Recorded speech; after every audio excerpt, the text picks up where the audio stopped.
ಹೆಚ್ಚು ಜನರ ಪರಿಚಯ ನನಗಿಲ್ಲ, ಆದರೆ ದೇವರಿಗೆ ನಿಮ್ಮೊಬ್ಬೊಬ್ಬರ ಪರಿಚಯ ಇದೆ. ಸತ್ಯವೇದ ಹೇಳ್ತದೆ, ದೇವರು ಸಕಲವನ್ನು ಉಂಟು ಮಾಡಿದರು. ಹಲ್ಲೆಲೂಯಾ. ಈ ದಿನದಲ್ಲಿ ಇರತಕ್ಕಂಥ ತಾಂತ್ರಿಕ ಜ್ಞಾನದ ಮೂಲಕವಾಗಿಯೂ ಎಷ್ಟು ನಕ್ಷತ್ರಗಳಿದೆ, ಎಷ್ಟು ಗ್ಯಾಲಕ್ಸಿ ಅಂದರೆ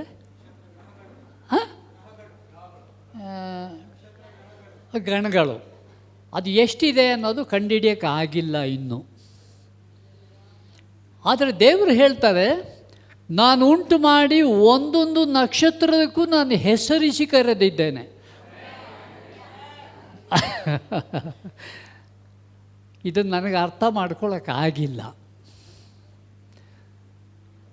ಇಂತಹ ದೇವರು, ನೀವು ಹಾಡಿದರೆ ಸೃಷ್ಟಿಕರ್ತನು ಸರ್ವವ್ಯಾಪಿಯಾದಂಥ ದೇವರು, ಈತನನ್ನು ನಾವು ಆರಾಧನೆ ಮಾಡುವುದಕ್ಕೆ ಕರ್ತನ ಕ್ರಿಸ್ತ ಯೇಸುವಿನಲ್ಲಿ ಆ ಯೋಗ್ಯತೆಯನ್ನು ಕೊಟ್ಟಿದ್ದಾರೆ. ನಮಗೆ ಯಾರೂ ಯೋಗ್ಯತೆ ಇರಲಿಲ್ಲ. ಆದರೆ ದೇವರು ಅದಕ್ಕೊಂದು ಅನುವು ಮಾಡಿ ಒಂದು ದಾರಿನ ತೋರಿಸಿದ್ರು. ಆ ದಾರಿ ಯಾರು ಅಂದರೆ ಯೇಸು ಸ್ವಾಮಿ, ನಾನೇ ಮಾರ್ಗ. ಬೇರೆ ಯಾವ ವಿಧಾನದಲ್ಲಿಯೂ ದೇವರನ್ನು ತಿಳ್ಕೊಳ್ಳುವುದಕ್ಕೆ ಸಾಧ್ಯ ಇಲ್ಲ. ಒಂದೇ ಮಾರ್ಗ, ಅದು ಕ್ರಿಸ್ತ ಯೇಸುವಿನ ಮೂಲಕವಾಗಿ. ಆ ಒಂದು ಕುಟುಂಬಕ್ಕೆ ನೀವೆಲ್ಲರೂ ಸೇರಿದ್ದೀರಲ್ಲ, ನಿಮಗೋಸ್ಕರವಾಗಿ ಒಂದು ಸರ್ತಿ ಚಪ್ಪಾಳೆ ತಟ್ಟಿಬಿಡಿ.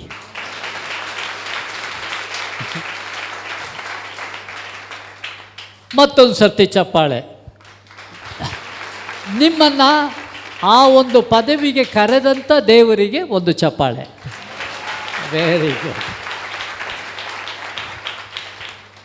ನೀವು ಬಹಳ ಬಹಳ ಒಳ್ಳೆಯವರು. ಹೇಳಿದ್ದೆಲ್ಲ ಮಾಡ್ತೀರ. ದೇವ್ರ ನಾಮಕ್ಕೆ ಸ್ತೋತ್ರ. ಹಲ್ಲೆಲೂಯಾ. ಎಷ್ಟು ಜನರ ಕೈನಲ್ಲಿ ಬೈಬಲ್ ಇದೆ ದಯವಿಟ್ಟು ತೋರಿಸ್ತೀರಾ? ನಾನು ಯಾರನ್ನು ನಾಚಿಕೆ ಪಡಿಸೋದಕ್ಕಾಗಿ ಇದನ್ನು ಕೇಳ್ತಾ ಇಲ್ಲ. ಒಂದು ಸಣ್ಣ ನಾನು ಒಂದು ಅಂಶವನ್ನು ಇದರಿಂದ ತೆಗೆದುಕೊಳ್ತಾ ಇದ್ದೇನೆ. ದೇವ್ರ ನಾಮಕ್ಕೆ ಸ್ತೋತ್ರ. ಕೈಗಳನ್ನು ಕೆಳಗಡೆ ಇಳಿಸ್ಬೋದು. ಯಾರು ಸತ್ಯವೇದವನ್ನು ಮೊಬೈಲ್ಗಳ ಮೂಲಕವಾಗಿ ನೋಡುವಂಥ ಅಭ್ಯಾಸ ಇದೆ, ದಯವಿಟ್ಟು ಫೋನ್ಗಳ ಮೂಲಕವಾಗಿಯೂ ಕೂಡ ಸತ್ಯವೇದ ಇದೆ. ಅದನ್ನು ಉಪಯೋಗ ಮಾಡ್ಕೊಂಡು ನೋಡೋರಿದ್ದೀರಾ?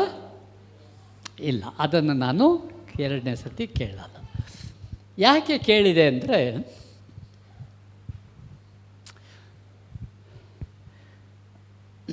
ನಾವು ದೇವರ ಚಿತ್ತವನ್ನು, ದೇವರ ಉದ್ದೇಶವನ್ನು, ದೇವರ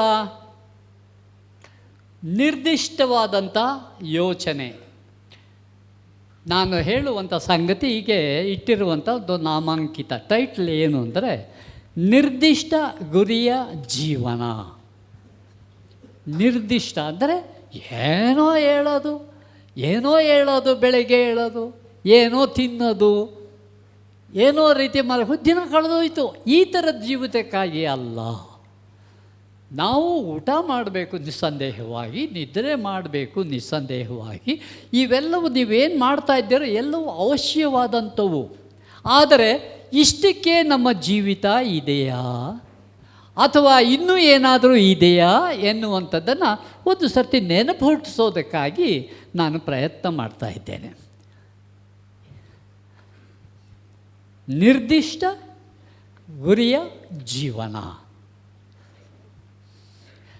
ನಾವು ಹೇಗಪ್ಪ ಇದನ್ನು ತಿಳ್ಕೊಳ್ಳೋದು ದೇವರನ್ನು? ನಾನು ಯಾವ ರೀತಿಯಾಗಿ ಯಾವ ನಿರ್ದಿಷ್ಟವಾದ ಜೀವನವನ್ನು ಇಟ್ಕೊಳ್ಬೇಕು? ಅದಕ್ಕಾಗಿ ಒಂದು ಸಣ್ಣ ಯಾವುದೋ ಒಬ್ಬರು ಹೇಳಿದ್ರು, ನಮಗೆ ಏನು ಮಾಡ್ತೀವಿ ಅಂತಂದರೆ ಬೈಬಲ್ನ ಕೆಲವರು ಮಾಡಿಕೊಂಡು ದೇವ್ರದ್ದೇನಪ್ಪ, ದೇವರೇ ಇವತ್ತು ನನ್ನ ಸಂಗಡ ಮಾತನಾಡಪ್ಪ, ನನ್ನ ಮಾತನಾಡು ಅಂತ ಕೇಳ್ತೇವೆ, ಹೌದಲ್ಲ? ಅವಾಗ ಯಾರೋ ಒಬ್ಬ ಏನು ಮಾಡಿದಂತ ಹಾಗೆ ತೆಗೆದಂತೆ, ತೆಗೆದದ್ದೇ ಏನಾಯ್ತಂತೆ, ಹುಡುಕದಂತೆ ಅಲ್ಲಿ ನೋಡಿದ್ರೆ ಇಸ್ಕರಿಯೋತ ಯೂದನು ನೇಣು ಹಾಕಿಕೊಂಡು ಸತ್ವನು. ಇದು ನೋಡಿ ಅವರಿಗೆ ಗಾಬರಿ ಆಗೋಯ್ತಂತೆ. ಇದು ಏನಪ್ಪ, ಇದು ಇಂಥ ವಾಕ್ಯ, ಯಾಕೆ ದೇವರು ಇಂಥ ವಾಕ್ಯ ಕೊಡ್ತಾ ಇದ್ದಿ, ಇದು ನಿನ್ನ ಚಿತ್ತ ಅಲ್ಲ, ಮುಚ್ಚಿಬಿಟ್ರಂತೆ. ಒಳ್ಳೆ ವಾಕ್ಯ ಕೊಡಪ್ಪ ಅಂತ ಹೇಳಿ ಇನ್ನೊಂದು ಸರ್ತಿ ಕಣ್ಣು ಮುಚ್ಕೊಂಡು ಒಂದು ಸರ್ತಿ ಒಂದು ಕಣ್ಣೋ ಎರಡು ಕಣ್ಣೋ ಮುಚ್ಚಿ ತೆಗೆದ್ರಂತೆ. ಏನಂತಿತ್ತು ಅಂತಂದರೆ, ಅವನು ಮಾಡಿದ ಹಾಗೆ ನೀನು ಮಾಡು ಅಂತ ವಾಕ್ಯ ಇತ್ತಂತೆ. ಅಯ್ಯೋ, ಇದೇನಪ್ಪ ಇದು, ಬೈಬಲ್ನಲ್ಲೆಲ್ಲ ಬರೀ ಮುಚ್ಚಿಬಿಟ್ರಂತೆ ಬೇಗ. ಅದು ಜಾಸ್ತಿ ಹೊತ್ತು ಓದಲ್ಲ, ನೋಡಲ್ಲ, ಗಾಬರಿಯಾಗಿ. ಆಮೇಲೆ ದೇವರೇ ಏನೋ ಒಳ್ಳೆ ವಾಕ್ಯ ಕೊಡಪ್ಪ ಅಂತ ತಿರುಗಿ ಒಂದು ಸಣ್ಣ ಪ್ರಾರ್ಥನೆ, ಜಾಸ್ತಿ ಉದ್ದ ಮಾಡಬಾರ್ದು ದೇವರಿಗೆ, ಯಾವಲ್ಲ ಸಣ್ಣ ಪ್ರಾರ್ಥನೆ ಮಾಡಿಬಿಟ್ಟು ತಿರುಗಿ ಯಥಾ ಪ್ರಕಾರವಾಗಿ ತೆಗೆದ್ರಂತೆ. ಮಾಡಬೇಕೆಂದಿರುವಂಥದ್ದನ್ನು ಬೇಗನೆ ಮಾಡು ಅಂತಿತ್ತಂತೆ.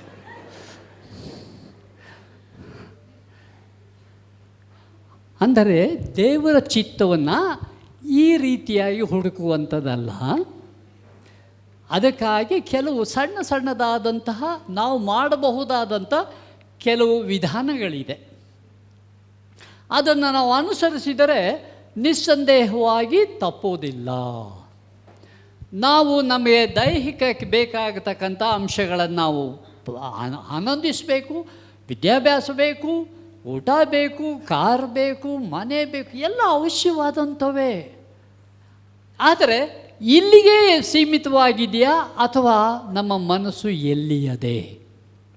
ದೇವರು ಏನು ಹೇಳೋದಕ್ಕೆ ಪ್ರಯತ್ನ ಮಾಡ್ತಾರೆ, ಇದನ್ನು ನಾವು ಗಮನಿಸಿಬಿಟ್ರೆ, ಛೇ ಏನಪ್ಪ ಇದು, ಈ ರೀತಿ ಜೀವನ ನಾನು ಮಾಡ್ತಾ ಇದ್ದೇನಾ ಇಲ್ವಾ ಅನ್ನುವಂಥದ್ದು ಸಣ್ಣದಾದಂಥ ಒಂದು ಪ್ರಶ್ನೆ ಒಬ್ಬೊಬ್ಬರಲ್ಲಿ ಬರ್ತದೆ.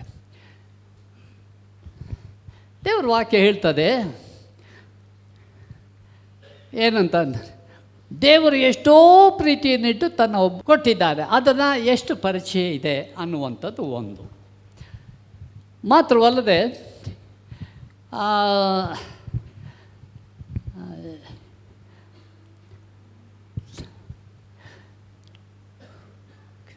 Kingdom of God is not just mere eating and drinking. ದೇವರ ರಾಜ್ಯ ಕೇವಲ ತಿಂದು ಕುಡಿಯುವುದಂತಲ್ಲ, ದೇವರ ರಾಜ್ಯ ಬೇರೆ ರೀತಿಯಲ್ಲಿದೆ. ಅದನ್ನು ನಾವು ಗ್ರಹಿಸುವವರಾಗಬೇಕು. ಯಾವಾಗ ನಾವು ಉದ್ದೇಶವನ್ನು ದೇವರ ಹೃದಯದಲ್ಲಿರುವಂಥದ್ದು ದೇವರ ರಾಜ್ಯಕ್ಕಾಗಿಯೂ ನೀತಿಗಾಗಿಯೂ ತವಕ ಪಡೆದು, ಆಗ ದೇವರು ಅದನ್ನು ಒದಗಿಸಿಕೊಡ್ತಾನೆ. ಯಾವುದಕ್ಕಾಗಿ ನಾವು ತವಕ ಪಡಬೇಕಾದದ್ದು? ದೇವರ ರಾಜ್ಯ. ದೇವರ ರಾಜ್ಯ ಎಲ್ಲಿಯದೆ ಅನ್ನೋ ಪ್ರಶ್ನೆ ಬರ್ತದೆ. ದೇವರ ರಾಜ್ಯ ಪರಲೋಕದಲ್ಲಿ ಮಾತ್ರ ಅಲ್ಲ. ದೇವರ ವಾಕ್ಯ ಹೇಳ್ತದೆ, ಯಾವಾಗ ನಾವು ದೇವರನ್ನು ನಂಬಿದೆವೋ, ಅಂದರೆ ಯೇಸು ಸ್ವಾಮಿಯನ್ನು ನಾವು ಸ್ವಂತ ರಕ್ಷಕನನ್ನಾಗಿ ಅಂಗೀಕಾರ ಮಾಡಿಕೊಡುವೋ, ಆಗ ಆ ರಾಜಾದಿರಾಜನು ತಾನೇ ನಮ್ಮ ಹೃದಯದಲ್ಲಿ ಪ್ರವೇಶ ಮಾಡಿದ್ದಾನೆ. ದೇವರ ರಾಜ್ಯ ಎಲ್ಲಿ ಅದೇ? ನನ್ನಲ್ಲಿ ಅದೇ, ನಿಮ್ಮಲ್ಲಿ ಅದೇ. ದೇವರ ರಾಜ್ಯ ಇದೆ ನಿಸ್ಸಂದೇಹವಾಗಿ, ಆದರೆ ನನ್ನಲ್ಲೂ ಕೂಡ ಇದೆ. ಆದ್ದರಿಂದ ನಾವು ತವಕ ಪಡಬೇಕಾದದ್ದು ಯಾವುದು ಅಂತಂದರೆ ದೇವರ ರಾಜ್ಯದ ಕುರಿತಾದಂಥದ್ದಕ್ಕೆ ತವಕ ಪಡಬೇಕಂತ, ಅತ್ಯಾಶೆ ಪಡಬೇಕಾದದ್ದು. ಆಶೆ ಪಡುವಂಥದ್ದು ಬೇರೆ, ವಿದ್ಯಾಭ್ಯಾಸ ಬೇಕು, ಅದು ಬೇಕು, ಇದು ಬೇಕು ಎಲ್ಲ. ಆದ್ದರಿಂದ ನಮ್ಮ ಜೀವಿತದಲ್ಲಿ ಬೇಕಾಗತಕ್ಕಂತಹ ನಿರ್ದಿಷ್ಟವಾದಂತಹ ಉದ್ದೇಶವನ್ನು ಹೊಂದಬೇಕಾದರೆ ಕೆಲವಾರು ನಿಯಮಗಳಿದೆ. ಅದಕ್ಕೆ ನಾವು ಸರಿ ಹೊಂದಿಕೊಳ್ಳುವಾಗ ನಿಸ್ಸಂದೇಹವಾಗಿ ನಾವು ನಮ್ಮದು ಕವಲುದಾರಿನಲ್ಲಿ ನಿಂತಂಥದ್ದಲ್ಲ, ಅಥವಾ ತಪ್ಪಿ ಹೋಗುವಂಥ ಮಾರ್ಗದಲ್ಲೂ ಅಲ್ಲ. ನಾವು ದೇವರು ಇಷ್ಟಪಡುವಂಥ ಮಾರ್ಗದಲ್ಲಿ ನಾವು ಹೋಗುವುದಕ್ಕೆ ಸಾಧ್ಯವಾಗ್ತದೆ. ನಾನು ಈ ಸಮಯದಲ್ಲಿ 3 ಸನ್ನಿವೇಶಗಳನ್ನು ನಿಮ್ಮ ಮುಂದೆ ಇಡ್ತಾ ಇದ್ದೇನೆ. 3 ವ್ಯಕ್ತಿಗಳನ್ನು ಇಡ್ತಾ ಇದ್ದೇನೆ. ದೈವಿಕ ವ್ಯಕ್ತಿಗಳು, ಸತ್ಯವೇದದಲ್ಲಿ ದಾಖಲಾಗಿರ್ತಕ್ಕಂಥವ್ರು. ಇದನ್ನು ನಾವು ನೋಡುವಾಗ, ಹೌದಪ್ಪ ದೇವರೇ ನೀನು ನನ್ನ ಸಂಗಡ ಮಾತನಾಡು ಅನ್ನುವಂಥದ್ದು ನಮ್ಮಲ್ಲಿ ಬರುವಂಥ ಒಂದು ಸ್ವರ ನಮ್ಮಲ್ಲಿ ಬರ್ತದೆ. ಮೊದಲನೇದು ಯಾವುದು ಅಂತಂದರೆ, ಸಾಧಾರಣವಾಗಿ ಲೌಕಿಕ ವ್ಯಕ್ತಿಗಳು ಏನು ಮಾಡ್ತಾರೆ ಅಂತಂದರೆ, ಲೌಕಿಕ ವ್ಯಕ್ತಿಗಳು ತಮ್ಮ ಒಂದು ಸ್ಥಾನ, ಮಾನ, ಹಣ, ಅಂತಸ್ತು ಇವಕ್ಕಾಗಿ ನಾವು ಒಂದು ಸರ್ತಿ ಆ ಕಡೆ ನೋಡುವಾಗ ಅಂತಹ ವ್ಯಕ್ತಿಗಳು ಜಾಸ್ತಿ ಇದ್ದಾರೆ, ನಮ್ಮ ದೇಶದಲ್ಲೇ ಆಗಲಿ ಬೇರೆ ದೇಶಗಳಲ್ಲಿ ಆಗಲಿ. ಇನ್ನೊಂದು ರೀತಿಯಲ್ಲಿ ಇರತಕ್ಕಂಥ ಗುಂಪಿನವರು ಗಾಡ್ಲಿ ಪೀಪಲ್. ದೈವಿಕ ವ್ಯಕ್ತಿಗಳು. ಇವರು ದೈವಿಕ ವ್ಯಕ್ತಿಗಳು ಏನಂದ್ರೆ ಮಾಡರೇಟಾಗಿ ಸಾಧಾರಣವಾಗಿರ್ತಕ್ಕಂಥ ದೈವಿಕತ್ವ ಇದೆ. ಸಾಧಾರಣವಾದ ಇಷ್ಟಪಡ್ತಾರೆ, ದೇವರನ್ನು ಇಷ್ಟಪಡ್ತಾರೆ, ಲೋಕವನ್ನು ಇಷ್ಟಪಡ್ತಾರೆ. ಇದು ಒಂದು ರೀತಿಯ ಮಧ್ಯದ ಜಾಗದಲ್ಲಿ ಇರತಕ್ಕಂಥ ವ್ಯಕ್ತಿಗಳು. ಇನ್ನೊಂದು ಯಾರು ಅಂತಂದರೆ ದೋಸ್ ಫಿಲ್ ದಿ ಪರ್ಪಸ್. ದೇವರ ಉದ್ದೇಶಕ್ಕಾಗಿ ಅದು ನೆರವೇರಬೇಕು ಎನ್ನುವಂತಹ ನಿಷ್ಕರ್ಷೆ ಮಾಡಿ ತೀರ್ಮಾನ ಮಾಡಿರತಕ್ಕಂಥ ವ್ಯಕ್ತಿಗಳು ಇರ್ತಾರೆ ಸಭೆಯಲ್ಲಿ. ಅಂತಹ ಗುಂಪಿನವರು ಇರ್ಬೋದು, ಎರಡನೇ ಗುಂಪಿನವರು ಇರ್ಬೋದು, ಮೂರನೇ ಗುಂಪಿನವರು ಇರುವ ಸಾಧ್ಯತೆ ಇದೆ. ಆದರೆ ನಾವು ತವಕ ಪಡಬೇಕಾದದ್ದು ದೇವರ ರಾಜ್ಯದ ಕುರಿತಾಗಿ. ಆಗ ಹೇಳ್ತಾರೆ ಇವೆಲ್ಲವೂ ಕೂಡ ಕೊಡಲ್ಪಡ್ತದೆ. ಇದಕ್ಕಾಗಿ ಶ್ರಮ ಪಡುವಂಥದ್ದು ಪಡಬೇಕು ಲೋಕದಲ್ಲಿದ್ದಾಗ. ಆದರೆ ಶ್ರಮ ಇಲ್ಲ, ಚಿಂತೆ ಅಲ್ಲ, ದುಃಖ ಅಲ್ಲ, ಅದಕ್ಕೋಸ್ಕರವಾಗಿ ಪರಿತಪಿಸಿ ಅಲ್ಸರ್ಸು, ಬ್ಲಡ್ ಪ್ರೆಷರು ಇವುಗಳು ತಂದ್ಕೊಳ್ಳೋದಲ್ಲ. ಅಂಥವನ್ನ ನೀವು ನನಗೆ ಕೊಟ್ಟುಬಿಡ್ರಿ, ನಾನೇ ನಿಮ್ಮನ್ನೆಲ್ಲ ನಡೆಸ್ತೇನೆ, ನಿಮಗೆ ಬೇಕಾದದ್ದೇನು ಅಂತ ನಾನು ನಿಮಗೆ ಒದಗಿಸ್ಕೊಡ್ತೇನೆ. ನೀವು ಬೆಳಗ್ಗೆ ಹೇಳೋದಕ್ಕೆ ಮುಂಚೆನೇ ನಾನು ನಿಮಗೆ ಒದಗಿಸಿಕೊಡ್ತೇನೆ. ನೀವು ಬೇಡೋದಕ್ಕೆ ಮುಂಚೆನೇ ನಿಮಗೇನೋ ಅಗತ್ಯತೆ ಇದೆ, ಬೇಕು ಅಂತ ಅನ್ನೋದನ್ನು ನಾನು ತಿಳಿದಿದ್ದೇನೆ. ದೇವರು ಹೇಳುವಂಥ ನಾನು ತಿಳಿದಿದ್ದೇನೆ. ಆದ್ದರಿಂದ ದೇವರು ಕೊಡುವಂಥದ್ದಕ್ಕೆ ನಾವು ಚಿಂತೆ ಮಾಡುವಂಥದ್ದು ಬೇಕಾದದ್ದೆಲ್ಲ ಯೋಚನೆ ಮಾಡುವಂಥದ್ದು ಇದೆ. ಇದು ನಮ್ಮ ದೇಹ ಇರತಕ್ಕಂಥ ಪರಿಸ್ಥಿತಿ. ನೋಡೋಣ ಜೀವನ, ಉದ್ದೇಶಪೂರ್ವಕ ಜೀವನ ಹೇಗೆ. ಮೊದಲನೇ ಒಂದು ಪುಸ್ತಕ ಇದರಲ್ಲಿ ಯಾವುದು, ಆದಿಕಾಂಡದಲ್ಲಿ 6ನೇ ಅಧ್ಯಾಯವನ್ನು ನೋಡೋಣ.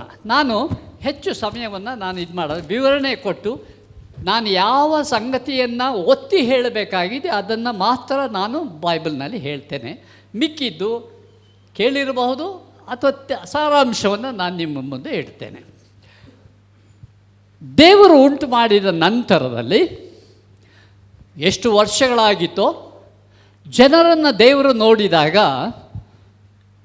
ಎಲ್ಲ ರೀತಿಯ ಕೆಟ್ಟತನ, ಮೋಸ ಎಲ್ಲ ಪ್ರವೇಶ ಆಗಿಬಿಟ್ಟಿತ್ತು. ಅಂದರೆ ಸೃಷ್ಟಿ ಮಾಡಿದ ದಿನದಿಂದ ಆ ದಿನದವರೆಗೆ ಲೋಕವನ್ನು ದೇವರು ನೋಡುವಾಗ ಅಯ್ಯೋ ನಾನು ಇದಕ್ಕಾಗಿ ಉಂಟು ಮಾಡಿದೆನಾ, ಪಶ್ಚಾತ್ತಾಪ ಉಂಟಾಯ್ತಂತೆ ಸೃಷ್ಟಿಕರ್ತನಿಗೆ. ಯಾರನ್ನು ನೋಡಿದಾಗ, ಜನರನ್ನು ನೋಡಿದಾಗ ಪಶ್ಚಾತ್ತಾಪ, ಅದು ಭಾಳ ಭಯಂಕರವಾದಂಥದ್ದು. ದೇವರೇ ಪಶ್ಚಾತ್ತಾಪ ಪಟ್ಟುಬಿಟ್ರೆ, ಆದರೂ ಆತನ ಹೃದಯ ಎಷ್ಟು ದೃಢವಾಗಿದೆ ಅಂತಂದರೆ ಕನಿಕರದಿಂದಲೂ ತುಂಬಿದೆ. ನಮ್ಮನ್ನು ರಕ್ಷಿಸಬೇಕು ಎನ್ನುವಂಥ ಉದ್ದೇಶ ಆತನಲ್ಲ ಇದೆ. ಆದ್ದರಿಂದ ಜನರನ್ನು ನೋಡುವಾಗ ಕೆಟ್ಟು ಹೋಗಿಬಿಟ್ಟಿದ್ರು. ಆಗ ದೇವರು ಯೋಚನೆ ಮಾಡಿದಂಥದ್ದು, ನಾನು ಈ ಒಂದು ಜನರೇಷನನ್ನು ಸಂಪೂರ್ಣವಾಗಿ ತೆಗೆದು ಹಾಕಿಬಿಟ್ಟು, ನಾಶ ಮಾಡಿಬಿಟ್ಟು ನಾನು ಒಂದು ಹೊಸ ಜನಾಂಗವನ್ನು ನಾನು ಉಂಟು ಮಾಡ್ತೇನೆ. ಆಗಲಾದರೂ ಈ ಒಂದು ಇರ್ತಕ್ಕಂಥ ಸಮಸ್ಯೆಗಳು ಈಗಿರತಕ್ಕಂಥ ಅದು ಆಗದಂತೆ ಈ ಒಂದು ಹೊಸ ಜನಾಂಗವನ್ನು ಉಂಟು ಮಾಡ್ತೇನೆ. ಅದು ನೋಹನ ದಿನಗಳು. ನೋಹ ಅನ್ನುವಂಥದ್ದು ದೇವರಿಂದ ಕರೆಯಲ್ಪಟ್ಟಂಥ ವ್ಯಕ್ತಿ. ಆತನಿಗೆ ಹೇಳಿದರು, ನೋಹ, ನಾನು ಒಂದು ದೊಡ್ಡ ನೌಕೆಯನ್ನು ಕಟ್ಟೋದಕ್ಕೆ ನಿನಗೆ ಅಪ್ಪಣೆ ಕೊಡ್ತಾ ಇದ್ದೆ. ನೌಕೆ, ಹಡಗು ಹಾಗೆ ಮಾಡೋದು. ಅವನಿಗೆ ಅನ್ನಿಸ್ತು, ಏನಪ್ಪ ಇದು, ದೇವರು ಮರಳುಗಾಡು, ಹಡಗೆಲ್ಲಿ ಕಟ್ತಾರೆ, ಸಮುದ್ರ ತೀರದಲ್ಲಿ ಕಟ್ತಾರೆ. ಆವಾಗ ಅದನ್ನ ಕಟ್ಟಿಬಿಟ್ಟಾದ್ಮೇಲೆ ಸಮುದ್ರಕ್ಕೆ ತಳ್ತಾರೆ, ಅದರ ಜನ ಹೋಗ್ತಾರೆ. ದೇವರು ಹೇಳ್ತಾ ಇರುವಂಥದ್ದು, ಮರಳುಗಾಡಿನಲ್ಲಿ ಒಂದು ಇದನ್ನು ಕಟ್ಟು, ನೌಕೆ ಅಥವಾ ಹಡಗನ್ನು ಕಟ್ಟು. ಅದಕ್ಕೆ ಈತನು ಒಂದು ಮಾತನ್ನು ಹೇಳ್ದ, ದೇವರೇ, ನಾನು ನೀನು ಹೇಳಿದೆಲ್ಲವನ್ನು ಮಾಡ್ತೇನೆ. ನಾನು ನಿನ್ನನ್ನು ಪ್ರಶ್ನೆ ಮಾಡೋದಕ್ಕಾಗಲ್ಲ. ನೀನು ಹೇಳಿದ ಒಂದೊಂದು ಸಂಗತಿಯು ಶ್ರೇಷ್ಠವಾದಂಥ ಮಾತುಗಳು. ಅದು ನಿಲ್ಲುವಂಥ ಮಾತುಗಳು, ಅದು ಉದ್ದೇಶದಿಂದ ತುಂಬಿರತಕ್ಕಂಥ ಮಾತುಗಳು. ಆದ್ದರಿಂದ ನಾನು ಮಾಡ್ತೇನೆ ಎನ್ನುವಂತಹ ವಿಶ್ವಾಸ ಆತನಲ್ಲಿದ್ದು ಆತನು ಹೇಳಿದ್ರಿಂದ ದೇವರು ಹೇಳಿದರು, ನೀನು ಕಟ್ಟೋದಕ್ಕೆ ಪ್ರಾರಂಭ ಮಾಡು. ಅದಕ್ಕೆ ಯಾವ ಒಂದು ಆಲೋಚನೆ ಯಾರಿಗೂ ಇಲ್ಲ, ನೌಕೆ ಹೆಂಗಪ್ಪ ಕಟ್ಟಬೇಕು ಅಂತ. ದೇವರು ಹೇಳಿದ್ರು, ನಾನು ತಿಳಿಸ್ತೇನೆ. ಒಂದೊಂದು ಮಾರ್ಗದರ್ಶನವನ್ನು, ಇಷ್ಟು ಉದ್ದ, ಇಷ್ಟು ಆಗಲ್ಲ, ಇಷ್ಟು ಎತ್ತರ ಇರಬೇಕು, ಅದಕ್ಕೆಲ್ಲ ಬೇಕಾದಂಥ ಎಲ್ಲ ಪ್ಲ್ಯಾನಿಂಗನ್ನು ದೇವರು ಆ ಸವಿಸ್ತಾರವಾದ ರೀತಿಯಲ್ಲಿ ಆತನಿಗೆ ಕೊಟ್ಟರು. ಈ ಕೊಟ್ಟ ನಂತರದಲ್ಲಿ ದೇವರು ಹೇಳಿದರು, ಈಗ ಯಾಕೆ ಆತನಿಗೆ ಕೊಟ್ಟರು ಅಂತಂದರೆ ಸತ್ಯವೇದ ಹೇಳ್ತದೆ. ಆದಿಕಾಂಡ 6ನೇ ಅಧ್ಯಾಯ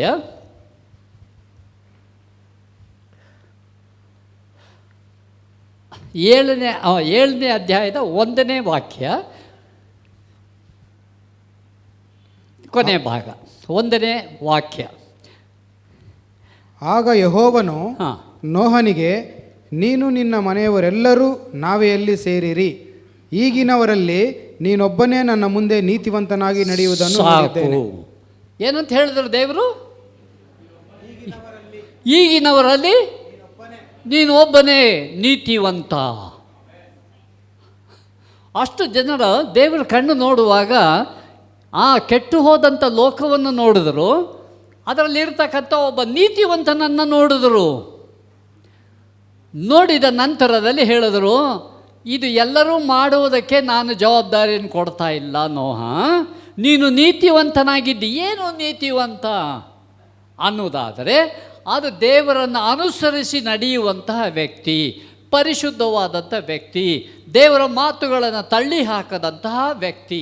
ಇದು ನಮಗೆ ಈ ದಿನದಲ್ಲಿ 20ನೇ ಶತಮಾನದಲ್ಲಿ ದೇವರು ಯಾರನ್ನು ನೀತಿವಂತರು ಅಂತ ಕರೀತಾರೆ? ಯಾರು ಯೇಸು ಸ್ವಾಮಿನ ಅಂಗೀಕರಿಸಿರುತ್ತಾರೋ, ಮುಂಚಿನ ಜೀವಿತವನ್ನು ತೆಗೆದುಹಾಕಿ ಹೊಸ ಜೀವಿತವನ್ನು ಅನುಭವಿಸಿ ದಿನನಿತ್ಯ ದೇವರ ಮಾರ್ಗವನ್ನು ಹುಡುಕ್ತಾ, ಸತ್ಯವೇದದಲ್ಲಿರತಕ್ಕಂಥ ಮಾತುಗಳನ್ನು ಹುಡುಕ್ತಾ ಅದರ ಪ್ರಕಾರದಲ್ಲಿ ನಡೆಯುವಂತಹ ವ್ಯಕ್ತಿಗಳಿಗೆ ಆ ದಿನದಲ್ಲಿ ಪಾಪ ಪರಿಹಾರ ಆದ ಅದೇ ಕ್ಷಣದಲ್ಲಿ ದೇವರು ಮಾಡುವಂಥ ಕಾರ್ಯ ಏನು ಅಂದರೆ, ಇಂದಿನಿಂದ ನೀನು ಪಾಪಿ ಅಲ್ಲ. ಹಾಗಾದರೆ ಏನಂತ ನೀತಿವಂತ ಅಂತ ಕರೆದ್ರು. ಅಂದರೆ ಅಲ್ಲಿವರೆಗೆ ನಮ್ಮ ಹೊಲಸು ಬಟ್ಟೆ, ಹರಿದೋದಂತಹ ಬಟ್ಟೆ, ಆ ಒಂದು ಚಿತ್ರವನ್ನು ನಾವು ಮಾಡಿಕೊಳ್ಳುವಾಗ ಅದನ್ನು ದೇವರು ಆ ನಾಥ ಬರತಕ್ಕಂತಹ ವಸ್ತ್ರವನ್ನು ತೆಗೆದು ಬಿಸಾಟು ಬಿಟ್ಟು ನಮಗೆ ಆತನದೇ ಒಂದು ಅಂಗಿಯನ್ನು, ನೀತಿಯ ವಸ್ತ್ರವನ್ನು ನಮಗೆ ಹೊದಿಸಿದ್ದಾನೆ. ನಾವು ಈ ದಿನದಲ್ಲಿ ಯಾವುದೇ ಕಾರಣಕ್ಕಾಗಿ ಇದರ ನಿಮಿತ್ತವಾಗಿ ನಾನು ಪಾಪಿ ಎನ್ನುವಂತಹದ್ದು ಹೆಚ್ಚಾದದ್ದು. ಪಾಪ ಮಾಡಿದಾಗ ಹೇಳೋಣ ದೇವರೇ ಪಾಪ ಮಾಡಿಬಿಟ್ಟೆ ಅಂತ, ಆದರೆ ಆ ಒಂದು ಟೈಟಲ್ ನಮಗೆ ಇರಬೇಕಾದಂಥದ್ದು ಪಾಪಿ ಅನ್ನುವಂಥದ್ದಲ್ಲ. ನಾನು ನೀತಿವಂತನಾಗಿದ್ದೇನೆ ದೇವರೇ, ನಿನ್ನ ಕೃಪೆಯಿಂದ, ನನ್ನ ಕಾರ್ಯದಿಂದಲ್ಲ, ನಿನ್ನ ಕೃಪೆಯಿಂದ ನಾನು ನೀತಿವಂತ. ನಾವು ದೇವರ ಹತ್ತಿರ ಹೋಗುವಾಗ ಕೃತಜ್ಞತೆಗಳನ್ನು ನಾವು ಹೇಗೆ ಸಲ್ಲಿಸ್ತೇವೋ, ಆರಾಧನೆ ಮಾಡ್ತೇವೋ, ಆ ಸಮಯದಲ್ಲಿ ದೇವರೇ ನನ್ನ ಪರಿಸ್ಥಿತಿಯನ್ನು ನೀನು ಬದಲಾಯಿಸಿಬಿಟ್ಟೆಯಪ್ಪ, ನನ್ನನ್ನು ನೀತಿವಂತನದು ಏನೂ ಅರ್ಹತೆ ಇಲ್ಲ ದೇವರೇ, ನನ್ನಂಥವಳನ್ನು ನೀನು ನೀತಿವಂತನಂತ ಕರೆದಿದೆಯಲ್ಲ. ಇದು ನಾವು ನಿಲ್ಲಬೇಕಾದಂಥ ಸ್ಥಾನ. ಹಲ್ಲೆಲೂಯ. ಒಂದು ಕಡೆ ಬರೆಯಲ್ಪಟ್ಟದೆ, ನೀತಿವಂತನ ಪ್ರಾರ್ಥನೆ ಬಹು ಬಲವಾದದ್ದು, ಅದು ಪ್ರಾರ್ಥನೆಗೆ ಉತ್ತರವನ್ನು ಕೊಡುವಂಥ ತೆಗೆದುಕೊಂಡು ಬರುವಂಥದ್ದು. ಹಲ್ಲೆಲೂಯ. ಆದ್ದರಿಂದ ಇದು ಹೆಚ್ಚುಗಾರಿಕೆಗಾಗಿ ಅಲ್ಲ, ಹೆಚ್ಚಳ ಪಡುವುದಕ್ಕಾಗಿ ಅಲ್ಲ, ನಮ್ಮನ್ನು ಮತ್ತಷ್ಟು ತಗ್ಗಿಸಿಕೊಳ್ಳುವಂಥದ್ದಕ್ಕಾಗಿ ನಾವು ದೇವರೇ ಇಂಥವನನ್ನು ನೀನು ಆರಿಸ್ಕೊಂಡು ಬಿಟ್ಟಿಯಲ್ಲಪ್ಪ, ನಿನಗೆ ಸ್ತೋತ್ರ. ಆ ರೀತಿಯ ಆ ದಿನಗಳಲ್ಲಿ ನೋಹನು ಇದ್ದಂಥದ್ದು ದೇವರು ನೋಡಿದಾಗ ನೀತಿವಂತನು ಆಗಿದ್ದನು. ಆ ದಿನಗಳಲ್ಲಿ ಅವನಿಗೆ ಈ ಜವಾಬ್ದಾರಿಯನ್ನು ಕೊಟ್ಟರು, ಯಾವುದೋ ಹಡಗನ್ನು ಕಟ್ಟುವಂಥದ್ದು. ಅದಕ್ಕೆ ಯಾಕೆ ಅವನಿಗೆ ಗೊತ್ತಿರಲಿಲ್ಲ ಏನಕ್ಕೆ ಅಂತ. ಆದರೆ ಒಂದು ಸಮಯ ಆಯಿತು, ಅವನು ಎಲ್ಲವನ್ನು ಮಾಡಿದ. ತಾನು ಮಾಡಬೇಕಾದಂಥ ನಿಗದಿಯಾದ ಕಾರ್ಯವನ್ನು 6ನೇ ಅಧ್ಯಾಯ ಅದರ ಪುಸ್ತಕ 22ನೇ ವಾಕ್ಯ. 6:22. ದೇವರು ಅಪ್ಪಣೆ ಕೊಟ್ಟ ಪ್ರಕಾರವೇ ನೋಹನು ಮಾಡಿದನು. ಯಾವ ರೀತಿಯಾಗಿ? ದೇವರು ಅಪ್ಪಣೆ ಕೊಟ್ಟ ಪ್ರಕಾರವೇ. ತನ್ನದು ಯೋಚನೆ ಇಲ್ಲ ಅಲ್ಲಿ. ಹಾಗಾದರೆ ದೇವರು ಆ ದಿನಗಳಲ್ಲಿ ಏನು ಪ್ರತ್ಯಕ್ಷವಾಗಿ ಮಾತನಾಡುವಂಥದ್ದಲ್ಲ, ಆತನು ಮಾತನಾಡುವಂಥ ಸ್ವರಗಳು ನಮ್ಮ ಹೃದಯಕ್ಕೆ, ಆ ನೋಹನ ಹೃದಯಕ್ಕೆ, ಆತನ ತಿಳುವಳಿಕೆಗೆ ಬರುವ ರೀತಿಯಲ್ಲಿ ದೇವರು ಮಾತನಾಡಿದರು. ಪ್ರತ್ಯಕ್ಷವಾಗಿ ಎದುರು ನಿಂತುಕೊಂಡು ನೋಹ ಹೀಗೆ ಮಾಡು ಇಲ್ಲ. ಈ ದಿನದಲ್ಲಿ ಹೇಗೆ ದೇವರು ಆತ್ಮಸ್ವರೂಪಿಯಾಗಿದ್ದಾನೋ ಆ ದಿನಗಳಲ್ಲಿಯೂ ಆತ್ಮಸ್ವರೂಪಿಯಾಗಿಯೇ ಇದ್ದನು. ಆದರೆ ಆತನು ಕೇಳುವಾಗ ದೇವರು ಹೇಳುವಂಥದ್ದನ್ನು ಆತನಿಗೆ ಮೊದಲನೇದಾಗಿ ಭಾಳ ಸ್ಪಷ್ಟವಾದ ರೀತಿಯಲ್ಲಿ, ಏನಿದು ದೇವರು ಹೀಗೆ ಮಾತನಾಡ್ತಿದ್ದಾರಾ? ಹೌದು, ಆ ದಿನದಲ್ಲಿ ಪೇಪರು, ಪೆನ್ನು, ಪೆನ್ಸಿಲ್ ಏನು ಇರಲಿಲ್ಲ. ಆದರೆ ಆತನು ಹೇಳುವಂಥದ್ದು ಎಷ್ಟು ಮಟ್ಟಿಗೆ ಅದರ ಪ್ರಭಾವ ಅಂದರೆ, ಅದನ್ನು ತೆಗೆದುಕೊಂಡು ತನ್ನ ಹೃದಯದಲ್ಲಿ ಅದನ್ನು ಅಡಗಿಸಿಟ್ಟುಕೊಂಡ, ವಾಕ್ಯಗಳನ್ನು ಅಡಗಿಸಿಟ್ಟುಕೊಳ್ಳುವಂಥದ್ದು. ಅದನ್ನು ಆತನು ಅಡಗಿಸಿಟ್ಟುಕೊಂಡದರಿಂದ ಏನಾಯಿತು? ದೇವರು ಅಪ್ಪಣೆ ಕೊಟ್ಟ ಪ್ರಕಾರವೇ ನೋಹನು ಒಂದೊಂದು ಕಾರ್ಯ, ಬರೀ ಒಂದು ದಿವಸ ಕಟ್ಟಿದ್ದಲ್ಲ. ಅವನು, ಅವನ ಮಕ್ಕಳು 3 ಜನ ಗಂಡು ಮಕ್ಕಳು, ಅವರು ಮದುವೆ ಆಗಿತ್ತು. 3 ಜನ ಹೆಣ್ಣು ಇದು ಸೊಸೆಯಂದಿರು, ಹೆಂಡತಿ, 8 ಜನ. ಇದರಲ್ಲಿ ಎಲ್ಲರೂ ಸೇರಿಕೊಂಡು ಬೇರೆಯವರ ಸಹಾಯ ಇಲ್ಲ. ಇಷ್ಟು ಜನಕ್ಕೆ ಎಷ್ಟು ಶ್ರಮ ವಹಿಸಿದ್ದಾರೆ. ದಿನ ಬೆಳಗ್ಗೆ ಇದ್ದರೆ ಇದೇ ಕಾರ್ಯ, ನೌಕೆಯನ್ನು ಕಟ್ಟುವಂಥದ್ದು, ಹಡಗನ್ನು ಕಟ್ಟುವಂಥದ್ದು. ಗೊತ್ತಿರಲಿಲ್ಲ ಅವನು ಏನಕ್ಕೆ ಅಂತ. ಆದರೆ ಒಂದು ದಿವಸ ಬಂತು, ಆಗ ದೇವರು ಹೇಳಿದರು. 7ನೇ ಅಧ್ಯಾಯ 1ನೇ ವಾಕ್ಯ. ಆಗ ಯೆಹೋವನು ನೋಹನಿಗೆ, ನೀನು ನಿನ್ನ ಮನೆಯವರೆಲ್ಲರೂ ನಾವೇ ಎಲ್ಲಿ ಸೇರಿರಿ? ಈಗಿನವರಲ್ಲಿ ನೀನೊಬ್ಬನೇ ನನ್ನ ಮುಂದೆ ನೀತಿವಂತನಾಗಿ ನಡೆಯುವುದನ್ನು ನೋಡಿದ್ದೇನೆ. ವಾ, ಏನು ಹೇಳ್ತಿದ್ದಾರೆ ಈಗ ಅವನಿಗೆ ಅರ್ಥ ಆಯಿತು. ಓಹೋ, ನಾವೇ ಕಟ್ತಿರೋದು ಯಾರಿಗೂ ಅಲ್ಲ, ಬರೀ 8 ಜನಕ್ಕೆ, ಮನುಷ್ಯರಾದಂಥ ನಮಗೆ ಒಂದು ಕುಟುಂಬಕ್ಕಾಗಿ ಮಾಡಿದ್ದಾರೆ.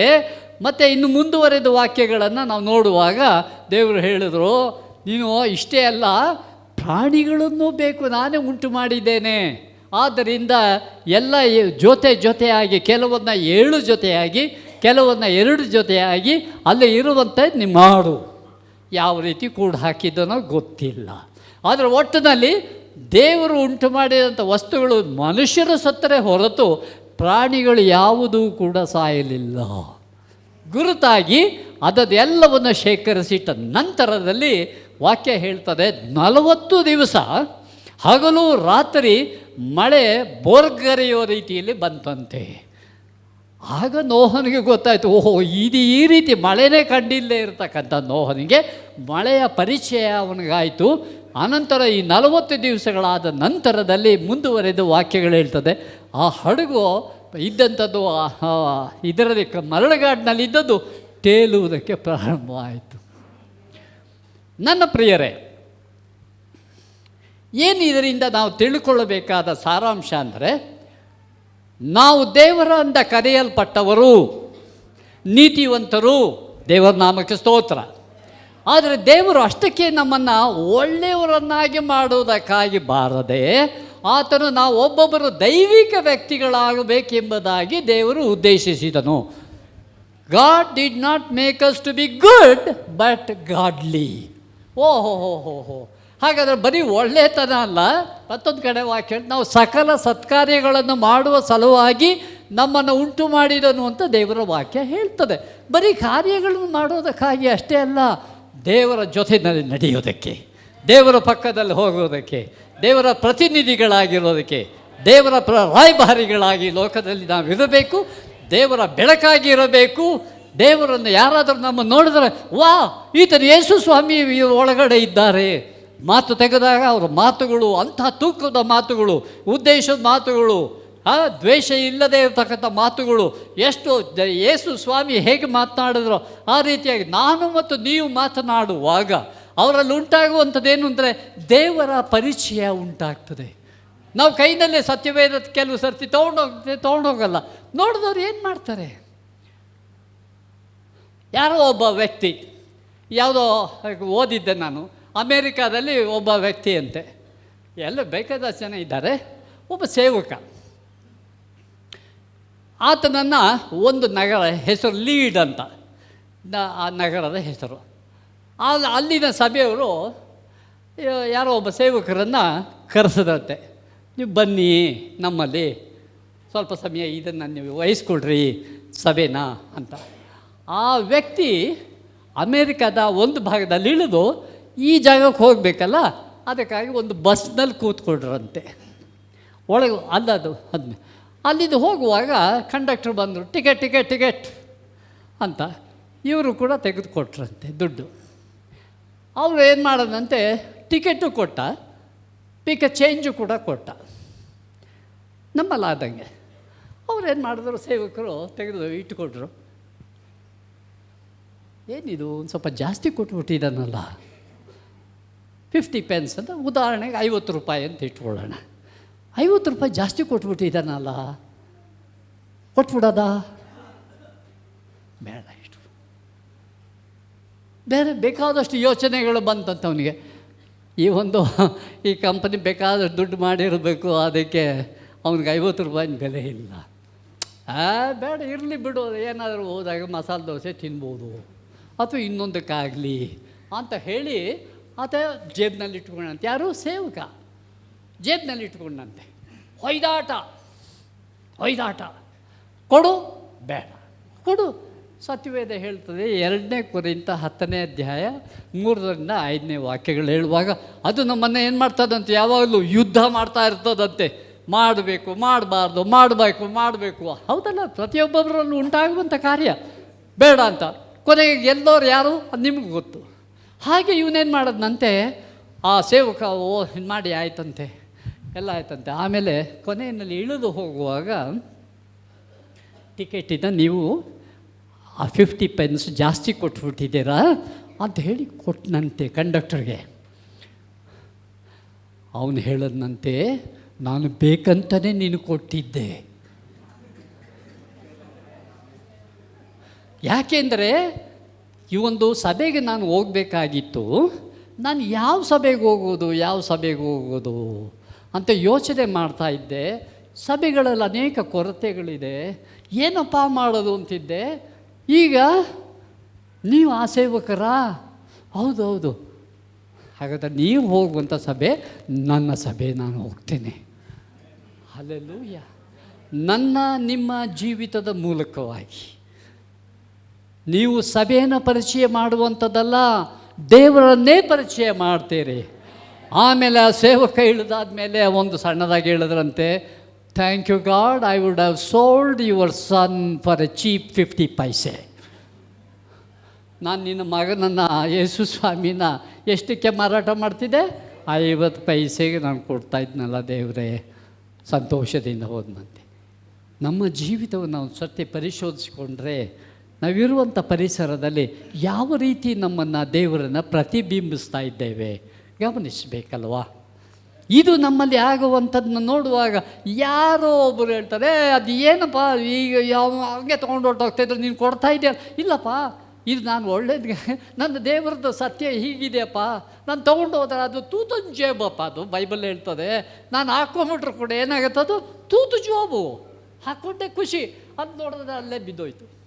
ಆದ್ದರಿಂದ ಯಾವುದೇ ಒಬ್ಬ ನೀತಿವಂತ ತಿಳಿದು ಪಾಪ ಮಾಡದಂತೆ, ದಾವೀದನು ಹೇಳಿದ, ತಿಳಿಯದೆ ಮಾಡೋ ಪಾಪ ಇದೆ, ತಿಳಿಯದೇ ಇರುವಂಥ ನಾವು ಅಜ್ಞಾನಿಗಳು, ಜ್ಞಾನ ಇಲ್ಲ, ತಪ್ಪುತ್ತೇವೆ. ಆದರೆ ನಮಗೆ ಸಹಾಯಕನಿದ್ದಾನೆ, ಆತನ ಸಹಾಯವನ್ನು ನಾವು ತೆಗೆದುಕೊಳ್ತಾ ಇದ್ದೇವಾ? ನೀತಿವಂತಿಕೆಯನ್ನು ಕಾಪಾಡಿಕೊಳ್ತಾ ಇದ್ದೇವಾ? ದೇವರೊಂದಿಗೆ ನಾವು ಅಪಮಾನಪಡಿಸದೆ ನಾವು ಹೊಸದಾದಂಥ ಜೀವಿತ. ದೇವರ ವಾಕ್ಯ ಹೇಳ್ತದೆ, ಒಂದು ಸರ್ತಿ ಬಂದ ನಂತರ ಎಂತ ಹಳತೆಲ್ಲವೂ ಹೊರಟೋಯ್ತು, ನೂತನ ಸೃಷ್ಟಿಗಳು. ಹಲ್ಲೆಲೂಯ. ಯಾರು? ನಾನು, ನೀವು ನೂತನ ಸೃಷ್ಟಿಗಳು. ಹಲ್ಲೆಲೂಯ. ಆದ್ದರಿಂದ ನಮ್ಮ ನಡೆ, ನುಡಿ, ಕ್ರಿಯೆ ಪ್ರತಿ ಒಂದೊಂದರಲ್ಲಿಯೂ ಕೂಡ ಒಂದು ಹೊಸದಾದಂಥ ಜೀವಿತ. ಮುಂಚೆ ಇದ್ದಂಥ ಜೀವಿತ ಬೇರೆ, ಈಗ ಬೇರೆ ಜೀವಿತ, ಜವಾಬ್ದಾರಿಯುತವಾದಂಥದ್ದು. We are responsible. ನಾವು ಜವಾಬ್ದಾರಿ ಇದೆ, ಅಕೌಂಟಬಿಲಿಟಿ. ಅಂದರೆ ನಾವು ಒಂದು ದಿವಸ ಲೆಕ್ಕ ಒಪ್ಪಿಸಬೇಕಾಗಿದೆ. ಅದು ಈ ಲೋಕದಲ್ಲಿ ಇಲ್ಲದೆ ಇರಬಹುದು, ಆದರೆ ಆ ದಿನದಲ್ಲಿ ಆ ಲೋಕದಲ್ಲಿ ನಾವು ಏನು ಮಾಡ್ತಿದ್ದೇವೆ? ಲೆಕ್ಕ ಒಪ್ಪಿಸಬೇಕು. ಮಾಡಿದ ಪ್ರತಿಯೊಂದೊಂದು ಕೃತ್ಯ ಆ ಹೆದರಿಕೆಯಿಂದ ನಾವಿರುವಂಥದ್ದಲ್ಲ. ಪ್ರೀತಿಮಯವಾಗಿ ಮಾಡೋಣ. ದೇವರೇ ಯೇಸು ಸ್ವಾಮಿ ಒಂದು ಕಡೆ ಹೇಳಿದ್ರು, ಯಾರಾದರೂ ನೀವು ನನ್ನ ಪಾಪವನ್ನು ತೋರಿಸ್ಕೊಡೋರು ಇದ್ದೀರಾ? ಎಲ್ಲ ಇದ್ದರೂ ಕೂಡ ಯಾವಾಗಲೂ ದೇವರು ಯೇಸು ಸ್ವಾಮಿಯ ಹಿಂದೆ ಹೋಗ್ತಾ ಹಿಂಜರಿತಾ ಇದ್ದರು, ಬೈತಾ ಇದ್ದರು, ಹೊಗಳ್ತಾ ಇದ್ರು, ಏನೆಲ್ಲ ಮಾಡ್ತಾಯಿದ್ರು. ಅವರನ್ನು ಪ್ರಶ್ನೆ ಮಾಡ್ತಿದ್ದಾರೆ ಯೇಸು ಸ್ವಾಮಿ, ನಿಮ್ಮಲ್ಲಿ ಯಾರಾದರೂ ನನ್ನಲ್ಲಿರುವ ಪಾಪವನ್ನು ತೋರಿಸಿಕೊಡಬಲ್ಲರ? ಪಾಪವನ್ನೇ ಅರಿಯದಂತಹ ದೇವರು. ಅಲ್ಲೆಲ್ಲೋಯ್ಯ. ಆದ್ದರಿಂದ ನಾವು ನೀತಿವಂತರು ಅಂತನ್ನುವಾಗ ಆ ಸ್ಥಾನ ಭದ್ರತೆಯನ್ನು ನಾವು ಕಾಪಾಡಿಕೊಳ್ಳಬೇಕು. ಹೇಗೆ ನಿಮ್ಮ ರಕ್ಷಣೆಯನ್ನು ಕಾಪಾಡಿಕೊಳ್ಳುವುದಕ್ಕೆ ಸಾಧಿಸಿರಿ ಅಂತ ದೇವರ ವಾಕ್ಯ ಹೇಳ್ತದೆ. ರಕ್ಷಣೆ ಪುಗ್ಸಟ್ಟೆಗೆ ಸಿಗೋದಿಲ್ಲ, ಅಥವಾ ನಾವು ಯಾವುದು ಕೊಂಡುಕೊಳ್ಳುವಂಥದ್ದಲ್ಲ, ಪುಣ್ಯಕ್ರಿಯೆಗಳಿಂದಲ್ಲ. ನಾವು ಮಾಡುವಂಥದ್ದೇನು, ದೇವರು ಮಾಡಿ ಪೂರೈಕೆ ಮಾಡಿದ ಕಾರ್ಯವನ್ನು ನಾವು ತೆಗೆದುಕೊಳ್ಳುವಾಗ ನಾವು ನೀತಿವಂತರಾದೆವು. ಹೀಗೆ ನೋಹನ ದಿನದಲ್ಲಿ ಆದಂಥ ದೊಡ್ಡ ಘಟನೆ ಇದು ಜಲಪ್ರಳಯ. ಬೈಬಲ್ ಇಟ್ಬಿಟ್ಟು ಆ ನಂತರದಲ್ಲಿ ಸ್ವಲ್ಪ ಓದಿ, ಅದರಲ್ಲಿ ಇನ್ನೂ ಸ್ವಾರಸ್ಯವಾಗಿ ಹೆಚ್ಚಿನ ವಿಷಯ ನೀವು ತಿಳ್ಕೊಳ್ಳೋದಕ್ಕೆ ಸಾಧ್ಯ ಆಗ್ತದೆ. ಇದು ನೋಹನ ಜೀವಿತ. ಅವನು ದೇವರ ಮಾರ್ಗ ಇದ್ದದ್ದು, ದೇವರು ನಡೆಸಿದ ಪ್ರತಿಯೊಂದು ಹೆಜ್ಜೆ ಹೆಜ್ಜೆಯಾಗಿ ಆತನನ್ನು, ಆತನ ಕುಟುಂಬವನ್ನು ರಕ್ಷಣೆ ಮಾಡಿದ. ಅಷ್ಟೇ ಅಲ್ಲದೆ ತನ್ನ ಸೃಷ್ಟಿಯನ್ನೂ ಕೂಡ ದೇವರು ಕಾಪಾಡಿದರು. ಎರಡನೇ ವ್ಯಕ್ತಿಯನ್ನು ನೋಡೋಣ. ಇದು ಎರಡನೇದು ಮೋಶೆಯ ಕುರಿತಾಗಿ ಇರತಕ್ಕಂಥ ವಿಚಾರ. ಮೋಶೆ ಆತನಿಗೆ ಹುಟ್ಟಿದ ಆರಭ್ಯ ತಾನು ಯಾವ ರೀತಿಯಾಗಿ ದೇವರು ಉಪಯೋಗ ಮಾಡ್ತಾರೆ ಅದೆಲ್ಲ ಪರಿಚಯ ಇಲ್ಲ. ಆತನು ಎಲ್ಲ ಒಂದು ತೊಟ್ಲಿನಲ್ಲಿ ಇಟ್ಟಿದ್ರು, ತೊಟ್ಲು ಹೊಡ್ಕೊಂಡು ಹೋಯ್ತು ನೀರಲ್ಲಿ. ಅಲ್ಲಿ ಯಾರೋ ಒಂದು ಒಂದು ಮನೆಯಿಂದ ಯಾವ ಒಂದು ತೊಟ್ಲು ಹೋಗ್ತಾ ಇದೆಯಲ್ಲ ಅಂತ ನೋಡಿದ್ರು. ಅಲ್ಲಿ ನೋಡಿದ್ರೆ ಒಂದು ಮಗು, ಅದಕ್ಕೆ ಮೋಸಸ್ ಅಂತ ಹೆಸರಿಟ್ಟರು. ಅದನ್ನು ಬೆಳೆಸಿ ರಾಜನ ಇದರಲ್ಲಿ ಬೆಳೆಸಿದ್ರು. ಆಮೇಲೆ ಯಾಕಂದ್ರೆ ಮಗು ಹುಟ್ಟುತ್ತಲ್ಲ, ಅದು ಗುಪ್ತವಾದ ರೀತಿಯಲ್ಲೇ ಆ ಮಗುವನ್ನು, ಯಾಕಂದರೆ ಅದು ಇಬ್ರಿಯ ಮಗು, ಅದಕ್ಕೋಸ್ಕರ ಆ ಮನೆತನದಲ್ಲಿ ಬೆಳೆಯೋದಕ್ಕೆ ಅರ್ಹತೆ ಇಲ್ಲ. ಆದ್ದರಿಂದ ಬಹಳ ಗುಪ್ತವಾದ ರೀತಿಯಲ್ಲಿ ಮೋಸಸನ್ನು ಕಾಪಾಡ. ಆತನು ವಿದ್ಯಾಪಾರಂಗತನಾದ, ಶಕ್ತಿವೀರಾದ, ಪರಾಕ್ರಮಿಯಾದ, ಎಲ್ಲ ರೀತಿಯ ಆ ಒಂದು ಇದರಲ್ಲಿ ಏನೇನು ಸೌಲಭ್ಯಗಳು ಸಿಗಬೇಕು ಎಲ್ಲವನ್ನು ತೆಗೆದುಕೊಂಡ ನಂತರದಲ್ಲಿ ಒಂದು ದಿವಸದಲ್ಲಿ ಆ ಉಂಟಾದಂಥ ವ್ಯಾಜ್ಯದಲ್ಲಿ ಇವನು ಯಾರನ್ನು ಹೊಡೆದಂಥ ಅವನು ಸತ್ತು ಹೋದ. ಆಗ ಎಲ್ಲಿ ಒಂದು ಕೈದಿಯಾಗಿ ಆಗ್ತಾನಂತ ಓಡಿ ಹೋಗ್ಬಿಟ್ಟ.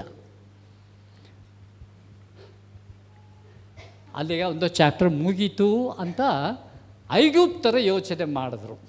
ರಾಜ ಎಂಥ ನನ್ನ ಇದರಲ್ಲಿ ಆಸ್ಥಾನದಲ್ಲಿ ಇಂಥ ಕೊಲೆ ಆಯ್ತಲ್ಲ ಅಂತ. ಅಲ್ಲಿ ಹೋದಾಗ ಅವನಿಗೆ ದೇವರ ಪರಿಚಯ ಆಯಿತು. ಹಲ್ಲೆಲೂಯ. ದೇವರ ಪರಿಚಯ. ಉರಿಯುವ ಬೆಂಕಿ, ಉರಿಯುವ ಪೊದೆಯಲ್ಲಿ I am that I am. ಓ ದೇವರು ಯಾರಪ್ಪ ನೀನು? ಐ ಆಮ್, ನಾನೇ ಇರುವಾತನೇ. ಅವರೇ ಅರ್ಥ ಆಗಲ್ಲ ನನಗೆ. ಅಲ್ಲಿ ಐಗುಪ್ತರಲ್ಲಿ ಬೇಕಾದಷ್ಟು ದೇವತೆಗಳನ್ನು ಹಾಕಿಟ್ಬಿಟ್ಟಿದ್ದೀವಿ, ಪೂಜೆ ಮಾಡ್ತೀವಿ, ಏನೆಲ್ಲ ಮಾಡ್ತೀವಿ, ಆದರೆ ಏನೂ ಇಲ್ಲವಲ್ಲ. ಏನಪ್ಪ, ಯಾರು? ನೀನು ನಿಂತಿರುವ ಜಾಗ ನೋಡು, ಪೊದೆ ಬೆಂಕಿ ಇದೆ, ಉರಿತಾ ಇದೆ, ಸುಡ್ತಾ ಇಲ್ಲ.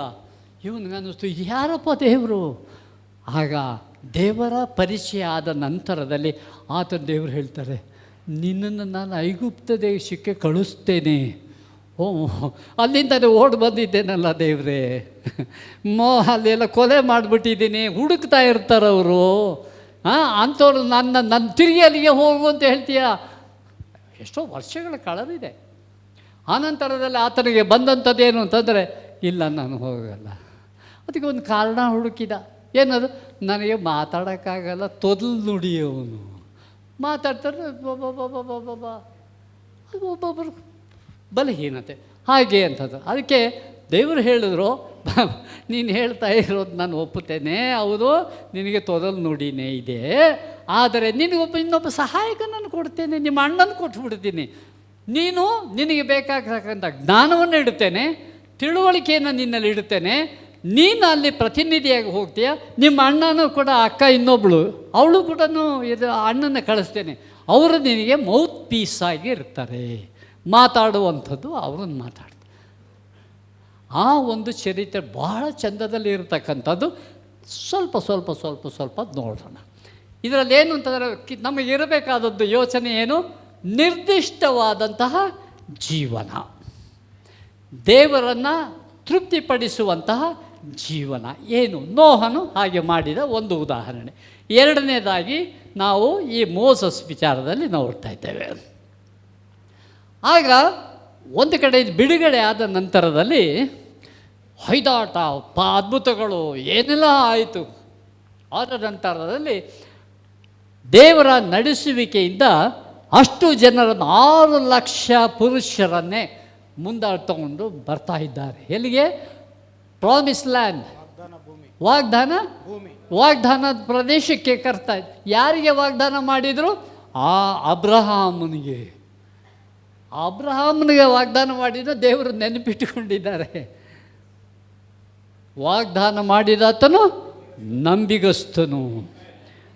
ಹಲಕುಂದರ ಶರದ ಕಂದುಲಂದರ ಶಂದರ ತುರ ಓ ಕುರದಿದ ಶಕ್ಕರದಿದಿಕ್ಕರ ಜಲಂದುರ ಸಂದರ ತುರ ಓ ಕುರದಿರ ಸಕ್ಕರದಿದಿ ದೂರ ಸಾಗಲ ತುರ ಸರದ ಕಂದುಲಂದರ ಓ ಗಾಡ್ ಕಲದ ಕರದಿದಿ ಶಕ್ಕರದಿದಂತುಲಂದರ ಓ ಕುರದಿಕರ ಸರದ ಕಂದುಲಂದರ ಸಕ್ಕರದಿದೆ ಕೊರಂತೆಲ್ಲ ಓ ಕುರಂದರ ಸೀಕಿರಿದರ ಕರ ಜಾಕಲ ಕುರದೀಕಿ ಓರ ಕರದಿದ ಸಕರದಿರಂತರ. ಇಂತಹ ಹೊಯ್ದಾಟದಲ್ಲಿರುವುದಿದ್ದೀರೋ ಹೋಲದ ಕಂದುಲ ಶೇಖರದಿರಂತರ. Hallelujah, hallelujah, hallelujah. 20 ಲಕ್ಷ ಜನರನ್ನು ಕರೆದೊಯ್ಯುವಂಥ ಜವಾಬ್ದಾರಿ ಆತನಿಗೆ ದೇವರು ವಹಿಸಿದರು. ದೇವರು ಹೇಳಿದರು, ನಾನು ನಿನ್ನ ಜೊತೆಯಲ್ಲಿರ್ತೇನೆ, ನಾನು ಕರೆದೊಯ್ತೇನೆ, ನೀನು ಮುಂದಾಳತ್ವ ತೆಗೆದುಕೋ ಅಷ್ಟೇ, ನೀನೊಬ್ಬ ರಕ್ತ ಮಾಂಸಧಾರಿ ಅಷ್ಟೇ, ನಾನು ನಿನ್ನ ಜೊತೆಯಲ್ಲಿರ್ತೇನೆ. ದೇವರ ವಾಗ್ದಾನವನ್ನು ಹಿಡ್ಕೊಂಡಾತ, ಗಟ್ಟಿಯಾಗಿ ಹಿಡ್ಕೊಂಡ. ತನ್ನ ಜೀವಿತದಲ್ಲಿ ಆತನು ದೇವರನ್ನು ಪದೇ ಪದೇ ಪದೇ ಪದೇ ಮೀಟ್ ಕೆಲವು ಸಮಸ್ಯೆಗಳು ಬಂದಾಗ ದೇವರನ್ನು ನೋಡುವಂಥದ್ದು. ಇನ್ನೊಂದು ಸಂದರ್ಭ ಏನಪ್ಪ ನಾಳೆ ಬೆಳಿಗ್ಗೆ ಹೊರಡಬೇಕಾ ದೇವರೇ, ಹೆಂಗಪ್ಪ ನಾನು ತಿಳ್ಕೊಳ್ಳಿ, ಶತ್ರುಗಳು ಇದ್ದಾರಲ್ಲ, ಮುಂದುಗಡೆ ಇದ್ದಾರಲ್ಲ ಬೇಕಾದಷ್ಟು ಜನ, ಏನು ಮಾಡಲಿ, ಬಾ ಪ್ರಾರ್ಥನೆ ಮಾಡು. ಅಲ್ಲಿ ಹೋಗೋದು, ಯಾವ ಜಾಗಕ್ಕೆ ಹೋಗ್ತಿದ್ದೋ ಪ್ರಾರ್ಥನೆ ಮಾಡ್ಕೊಂಡು ಬರ್ತಿದ್ದ, ಉತ್ತರ ತೊಗೊಂಡು ಬರ್ತಾ ಇದ್ದ. ಬಂದಾದ ಮೇಲೆ ಹೇಳ್ತಿದ್ದ, ಆರೋನನೇ ನಡಿ, ನಾಳೆ ಬೆಳಿಗ್ಗೆ ಎಲ್ಲ ತಯಾರಾಗಲಿ, ಇನ್ನು 2 ದಿನದಲ್ಲಿ ನಾವು ಈ ಜಾಗವನ್ನು ಖಾಲಿ ಮಾಡಬೇಕು, ಹೋಗ್ಬೇಕು ಆ ಕಡೆಗೆ ಅಂತ. ಹಾಗೆ ಮಾರ್ಗದರ್ಶನವನ್ನು ಮೋಶೆ ಪಡ್ಕೊಳ್ತಾ ಇದ್ದ. ಆಗ ದೇವರು ಹೇಳಿದ್ರು, ಕೆಲವು ಸರ್ತಿ ನಡೀತಾ ಇದ್ದಾರೆ, ಮಕ್ಕಳಿದ್ದಾರೆ. 40 ವರ್ಷದಲ್ಲಿ ಎಷ್ಟೋ ಜನ ಹೆರಿಗೆನೂ ಆಗಿ ಮಕ್ಕಳು ಆಗಿದ್ದಾವೆ, ಹೌದಲ್ಲ? 40 ವರ್ಷದ ನಡಿಗೆಯಲ್ಲಿ ಕೆಲವರು ಗರ್ಭಿಣಿ ಸ್ತ್ರೀಯರು ಮಕ್ಕಳನ್ನು ಹಡೆದಿದ್ದಾರೆ ಅಲ್ಲಿ. ಆಗ ದೇವರು ಹೇಳಿದ್ರು, ನೋಡು, ಈಗ ನಿಮಗೊಂದು ಸ್ವಲ್ಪ ಅಲ್ಲಲ್ಲಿ ರೆಸ್ಟ್ ಕೂಡ ಬೇಕು. ಅದಕ್ಕೋಸ್ಕರ ಒಂದು ಮಾಡು, ನೀವು ಮಾಡುವಾಗ ನೀವು ತಂಗ್ರಿ, ಅಲ್ಲೊಂದು ಗುಡಾರವನ್ನು, ದೇವದರ್ಶನ ಗುಡಾರವನ್ನು, ಟ್ಯಾಬರ್ನ್ಯಾಕಲ್ ದೇವದರ್ಶನ ಗುಡಾರವನ್ನು ಕಟ್ಟಿ ನೀನು ಆ ಜಾಗದಲ್ಲಿ ನನ್ನನ್ನು ಸಂಧಿಸು. ದೇವರು ಹೇಳಿದ್ದು, ನನ್ನನ್ನು ಸಂಧಿಸು. ದೇವರು ವಾಕ್ಯ ಹೇಳ್ತದೆ, ಆತನು ದೇವರೊಂದಿಗೆ ಮುಖಾಮುಖಿಯಾಗಿ ಮಾತನಾಡ್ತಿದ್ದಂತೆ. ಹಾಲೆಲ್ಲೂಯ್ಯ, ಮುಖಾಮುಖಿಯಾಗಿ. ನಾವು ಕೆಲವು ಸಮಯದ ಹಿಂದೆ ಎಲ್ಲೋ ಒಂದು ಕೊಳ್ಳೆಗಾಲ ಅಂತ ಮೈಸೂರಿಂದ ಆಚೆ ಕಡೆ ಇದೆ,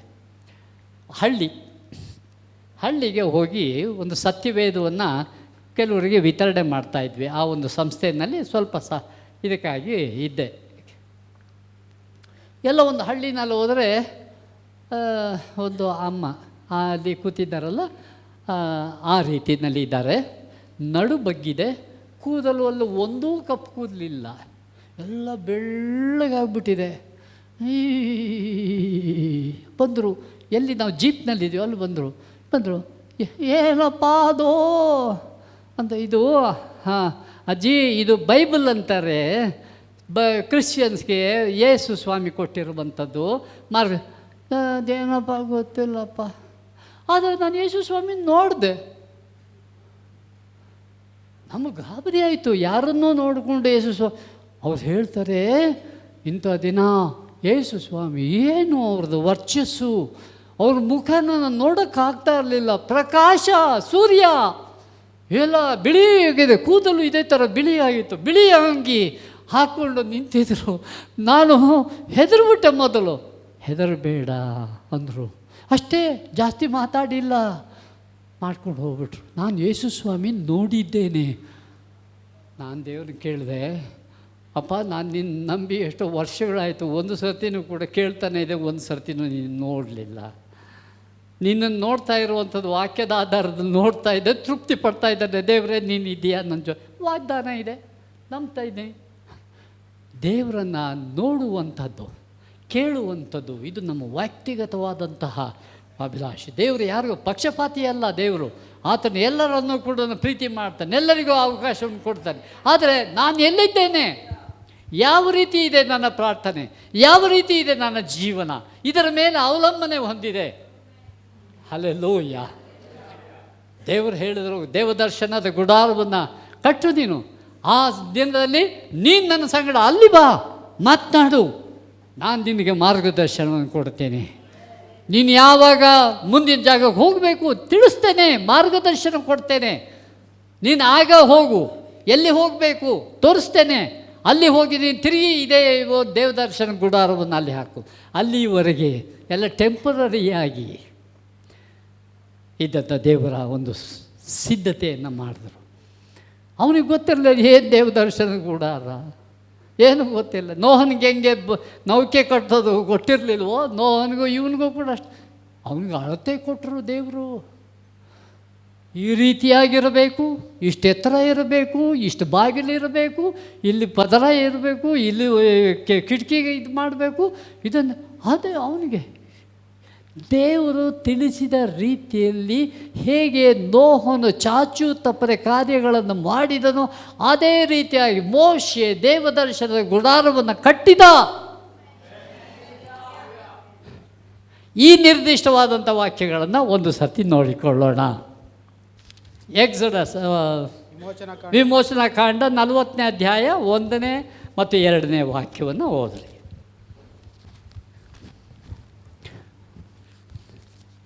40:1-2. ಯೆಹೋವನು ಮೋಶೆಗೆ, ಮೊದಲನೇ ತಿಂಗಳಿನ ಪ್ರಥಮ ದಿನದಲ್ಲಿ ನೀನು ದೇವದರ್ಶನದ ಗುಡಾರವನ್ನು ಎತ್ತಿ ನಿಲ್ಲಿಸಬೇಕು. ಆಜ್ಞಾಶಾಸನಗಳ ಮಂಜೂಷವನ್ನು ಅದರಲ್ಲಿ ಇಟ್ಟು ಆ ಮಂಜೂಷವನ್ನು ತೆರೆಯಿಂದ ಮರೆ ಮಾಡಬೇಕು. ಆಮೇಲೆ ಮೇಜನ್ನು ತರಿಸಿ ಅದರ ಮೇಲೆ ಮೇಲಿಡಬೇಕಾದದ್ದನ್ನು ಸರಿಯಾಗಿಡಬೇಕು. ದೀಪಸ್ತಂಭವನ್ನು ತರಿಸಿ ಅದರ ಹಣತೆಗಳನ್ನು ಸರಿಯಾಗಿ ಇಡಬೇಕು. 2ನೇ ವಾಕ್ಯದ so the 10th of meeting on the first day of first month. So ಅಲ್ಲಿಗೆ ದೇವರು ಹೇಳಿದ್ರು ಏನೇನು ಇರಬೇಕು ಅದರೊಳಗಡೆಗೆ. ದೇವರನ್ನೇ ಇಡಬೇಕಾದಂಥದ್ದು ಒಂದು ದೀಪ, ಅದು ಇದು.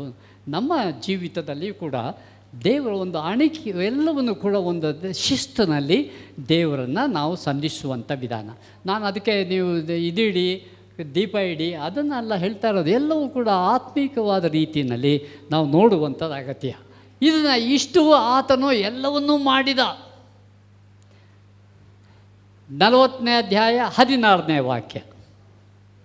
ಯೆಹೋವನು ಆಜ್ಞಾಪಿಸಿದಂತೆಯೇ ಮೋಶೆ ಎಲ್ಲವನ್ನೂ ಮಾಡಿದನು. ಸಾಕು. ಏನಂತ ಯೆಹೋವನು ಹೇಳಿದ ರೀತಿ ಮೋಶೆ ಎಲ್ಲವನ್ನೂ, ಕೆಲವನ್ನಲ್ಲ ಎಲ್ಲವನ್ನೂ ಮಾಡಿದ. 19ನೇ ವಾಕ್ಯ. ಗುಡಾರದ ಮೇಲೆ ಡೇರೆಯ ಬಟ್ಟೆಯನ್ನು ಹಾಸಿ ಆ ಡೇರೆಗೆ ಮೇಲದುಕೆಯನ್ನು ಹಾಕಿದನು. ಯೆಹೋವನು ಆಜ್ಞಾಪಿಸಿದಂತೆಯೇ ಮೋಶೆ ಅದನ್ನೆಲ್ಲ ಮಾಡಿದನು. ತಿರುಗಿ ದೇವರು ಹೇಳ್ತಿದ್ದಾರೆ. ಅಷ್ಟು ಒಂದೊಂದು ಹೆಜ್ಜೆಗಳಲ್ಲಿಯೂ ಕೂಡ ಅವನೇನು ಮಾಡ್ತಿದ್ದಾನೆ, ವಾಪಸ್ಸು ನೋಡ್ತಾ ಇದ್ದಾನೆ. ನಾನು ದೇವರು ಹೇಳಿದ ರೀತಿಯಲ್ಲಿ ಮಾಡ್ತಾ ಇದ್ದೇನಾ ಇಲ್ಲವಾ, ನಾನೇ ನನ್ನದೇ ಆದ ರೀತಿಯಲ್ಲಿ ಮಾಡ್ತಾ ಇದ್ದೇನಾ ಏನು ಅಂತ. ಮೊದಲನೇದಾಯಿತು, ಎರಡನೇದಾಯಿತು, ತಿರುಗಿ ಮುಂದೆ ಹೋಗೋಣ. 21ನೇ ವಾಕ್ಯ.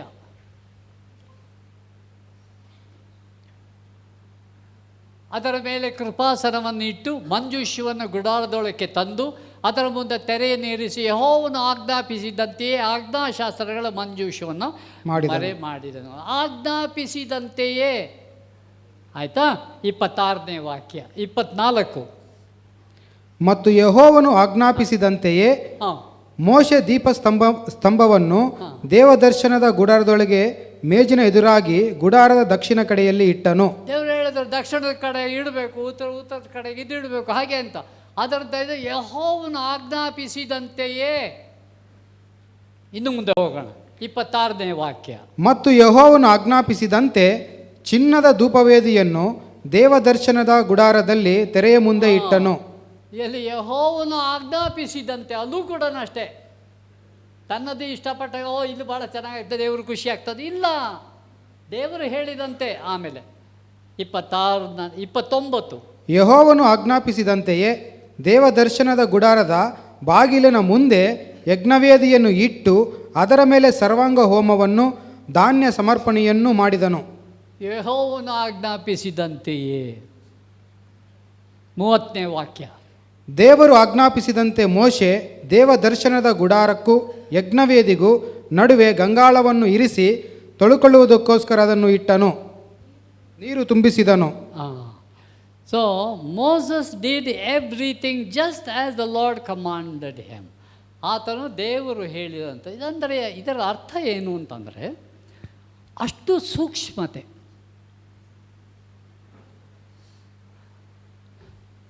ಕೆಲವು ಸತಿ ಮನೆಯಲ್ಲಿ ಕೆಲಸ ಆಗ್ತಾ ಇರ್ತದೆ, ಕೆಲವು ಅಲ್ಲಿ ಅವ್ರು ಯಾರೋ ಬಂದಾರೆ, ಒಗ್ಗರಣೆ ಹಾಕಿದೆಮ್ಮ. ಇಲ್ಲಿ ಯೋಹಾನನ ಸುವಾರ್ತೆ 6ನೇ ಅಧ್ಯಾಯ 32ನೇ ವಾಕ್ಯ. ಆಮೇಲೆ ಅಲ್ಲಿ ಯಾರೋ ಬಂದಾರಲ್ಲ, ಬಾಗಿಲು ತಟ್ತಾ ಇದ್ದಾರೆ ನೋಡಮ್ಮ. ವಾಕ್ಯಗಳನ್ನು ನಾವು ಓದುವಾಗ ನಮಗೆ ಬೇಕಾದದ್ದು ಏಕಾಗ್ರತೆ. ದೇವರು ಮಾಡೋದು ನಮಗೆ ಪ್ರತ್ಯೇಕಿಸಿದಂಥ ಸಮಯ. ನಾವು ದೇವರನ್ನು ಏನೋ ಎಕ್ಸ್ಪೆಕ್ಟ್ ನಿರೀಕ್ಷೆ ಮಾಡ್ತಾ ಇದ್ದೀರಾ, ಆ ನಿರೀಕ್ಷೆ ದೇವರು ಮಾತನಾಡುವಾಗ ನೀವು ಜಾರಿ ಮಾಡಿಕೊಡಬೇಕು ಶಾರೀರಿಕ ರೀತಿಯಲ್ಲಿ. ಎಲ್ಲಿ ಗಲಾಟೆಗಳಾಗೋ ಜಾಗದಲ್ಲಿ ನೀವು ಕೂತ್ಕೊಂಡು ದೇವರ ಮಾತನಾಡುವುದು, ಏನು ಮಾತಾಡಿದ್ರೆ ನಿಮಗೆ ಕೇಳಿಸಲ್ಲ. ಮಾತನಾಡುವಂಥ ದೇವರೇ ಕೇಳಿಸಲ್ಲ. ಆದ್ದರಿಂದ ಪ್ರತ್ಯೇಕ ಮಾಡಿ ಸೊ ಇಟ್ ಇಸ್ ನಮ್ಮ ಜೀವಿತದಲ್ಲಿ ಬಹಳ ಎಚ್ಚರಿಕೆಯಿಂದ ಇರಬೇಕಾದದ್ದು. ನಿಗದಿಯಾದ ಸಮಯ, ನಿಗದಿಯಾದ ಸ್ಥಳ, ಇದನ್ನು ನಾವು ಮಾಡಿಕೊಳ್ಳುವಂಥದ್ದು. ಒಂದು ವೇಳೆ ಸ್ವಲ್ಪ ವ್ಯತ್ಯಾಸ ಆಗ್ತದೆ, ಇರಲಿ, ಆದರೆ ಅದು ಒಂದು ಬೇರೆ ದಾರಿ ಒಯ್ಯದ ರೀತಿಯಲ್ಲಿ ನಾವು ಎಚ್ಚರ ವಹಿಸಬೇಕು. ಕೆಲವು ಸರ್ತಿ ಮುಂಜಾನೆಯಲ್ಲಿ ಇರ್ಬೋದು ಸತ್ಯವೇದ, ಮನೆ ಕೆಲಸಗಳಲ್ಲಿರ್ತದೆ, ಸಾಯಂಕಾಲ ಇಟ್ಕೊಳ್ಳಿ, ಏನೂ ಚಿಂತೆ ಇಲ್ಲ. ಬೆಳಿಗ್ಗೆನಲ್ಲೇ ಹೋಗಬೇಕು, ಆ ಕಡೆ ತಿಂಡಿ ಮಾಡಬೇಕು, ಗಂಡ ಹೋಗ್ತಾರೆ, ಅವ್ರಿಗೆ ಪಾಕೆಟ್ ಲಂಚ್ ಮಾಡಿಕೊಡು, ಅದ್ರ ಮಧ್ಯದಲ್ಲಿ ಬೈಬಲ್ ಓದೋಕ್ಕೆ ಹೋಗಬೇಡಿ. ನಿಮ್ಮ ಸಮಯವನ್ನು ಯಾವುದನ್ನು ಪ್ರತ್ಯೇಕಿಸಿ ದೇವರಿಗೆ ಕೊಡಲಿಕ್ಕೆ ಸಾಧ್ಯವೋ, ಮಧ್ಯಾಹ್ನವೋ ರಾತ್ರಿಯಲ್ಲಿಯೋ ಯಾವುದೋ ಒಂದು ನಿಷ್ಕರ್ಷೆ ಒಡಂಬಡಿಕೆ ಮಾಡಿಕೊಳ್ಳ್ರಿ ದೇವರ ಜೊತೆಯಲ್ಲಿ. ದೇವರೇ, ನೀನು ನನ್ನ ಸಂಗಡ ಮಾತನಾಡುವುದಕ್ಕಾಗಿ ನಾನು ಈ ಒಂದು ಸಮಯವನ್ನು ಪ್ರತ್ಯೇಕ ಮಾಡಿದ್ದೇನೆ, ಸಹಾಯಿಸು. ಅನೇಕ ಅಡ್ಡಿಗಳು ಬರ್ತದೆ, ಸೈತಾನನಿಂದ ಅಡ್ಡಿಗಳು ಬರ್ತದೆ, ಫೋನ್ ಕಾಲ್ ಬರ್ತದೆ, ಯಾರನ್ನೋ ಕಳಿಸ್ತಾರೆ, ನಿಮಗೆ ತಲೆಗೆ ಯಾವುದೋ ಒಂದು ಭಾಳ ಅರ್ಜೆಂಟಿನ ಯೋಚನೆ ಬರ್ತದೆ. ನಾನು ಹೇಳಿದೆ 2 ಕೊರಿಂಥ 10ನೇ ಅಧ್ಯಾಯ 3ರಿಂದ 5ನೇ ವಾಕ್ಯಗಳು ನೋಡಿದ್ರೆ ಮನಸ್ಸಿನಲ್ಲಿ ಬರುವಂಥ ದಾಳಿ ಮಾಡತಕ್ಕಂಥ ಯೋಚನೆಗಳು. ಆಗ ನಾವು ಏನು ಮಾಡ್ತೀವಿ, ಇಲ್ಲಿದೆ, ಆ ಯೋಚನೆ ಎಲ್ಲೋ ಹೋಗಿದೆ, ರಾತ್ರಿಯಲ್ಲೇ ಆಗಿದೆ, ಆದ್ದರಿಂದ ನಮ್ಮ ಸಮಯವನ್ನು ದೇವರೊಂದಿಗೆ ಒಡಂಬಡಿಕೆ ಮಾಡಿಕೊಂಡು ನಾವು ದೇವರೇ ಇದನ್ನು ಪರಿಪಾಲಿಸುವುದಕ್ಕೆ ಬೇಕಾಗುವ ಬಲಶಕ್ತಿಯನ್ನು, ತಿಳುವಳಿಕೆಯನ್ನು ಅನುಗ್ರಹ ಮಾಡಿ ನಾವು ಇದನ್ನು ಮಾಡೋದಕ್ಕೆ ಸಣ್ಣ ಪ್ರಯತ್ನ ಮಾಡಿರಿ. ಎಷ್ಟು ಸಮಯ ಕೊಡಲಿಕ್ಕೆ ಸಾಧ್ಯವೋ ಕೊಡಿ. ಸತ್ಯವೇದವನ್ನು ಓದುವಂಥದ್ದು ಅಗತ್ಯ, ಬರೀ ಪ್ರಾರ್ಥನೆ ಅಲ್ಲ. ಪ್ರಾರ್ಥನೆ ನಮ್ಮದು ವಾಕ್ಯದ ಆಧಾರದಲ್ಲಿ ಪ್ರಾರ್ಥನೆ ಇದ್ದರೆ ಅದು ಹೆಚ್ಚು ಫಲದಾಯಕವಾದಂಥದ್ದು. ಮೋಶೆ ಹಾಗಾದರೆ ಒಂದೊಂದು ಭಾಗದಲ್ಲಿಯೂ ಕೂಡ ಮಾಡ್ತಾ ಇರುವಾಗ ಎಲ್ಲವನ್ನು ಆತನ ದೇವರು ಸೂಚನೆ ಮಾಡಿದ ರೀತಿಯಲ್ಲಿಯೇ ಮಾಡಿದ. ಆದ್ದರಿಂದ ಏನು ಪ್ರಯೋಜನ ಏನು?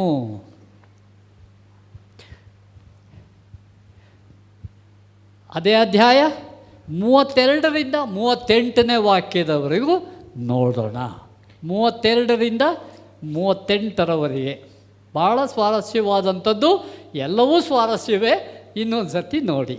ಅದರಲ್ಲಿ ಮೋಶೆಯು ಆರೋನನು ಅವನ ಮಕ್ಕಳು ದೇವದರ್ಶನದ ಗುಡಾರದ ಒಳಗೆ ಹೋಗುವಾಗಲೂ ಯಜ್ಞವೇದಿಯ ಸೇವೆಗೆ ಬಂದಾಗಲೂ ಕೈ ಕಾಲುಗಳನ್ನು ತೊಳೆದುಕೊಳ್ಳುವರು. ಗುಡಾರಕ್ಕೂ ಯಜ್ಞವೇದಿಗೂ ಸುತ್ತಲೂ ಅಂಗಳದ ಆವರಣವನ್ನು ಎತ್ತಿ ನಿಲ್ಲಿಸಿ ಅಂಗಳದ ಬಾಗಿಲಿಗೆ ಪರದೆಯನ್ನು ಹಾಕಿದನು. ಹೀಗೆ ಮೋಶೆ ಕೆಲಸವನ್ನೆಲ್ಲ ಮುಗಿಸಿದನು. ಆಗ ಮೇಘವು ದೇವದರ್ಶನದ ಗುಡಾರವನ್ನು ಮುಚ್ಚಿತು, ಯೆಹೋವನ ತೇಜಸ್ಸು ಗುಡಾರವನ್ನು ತುಂಬಿತು.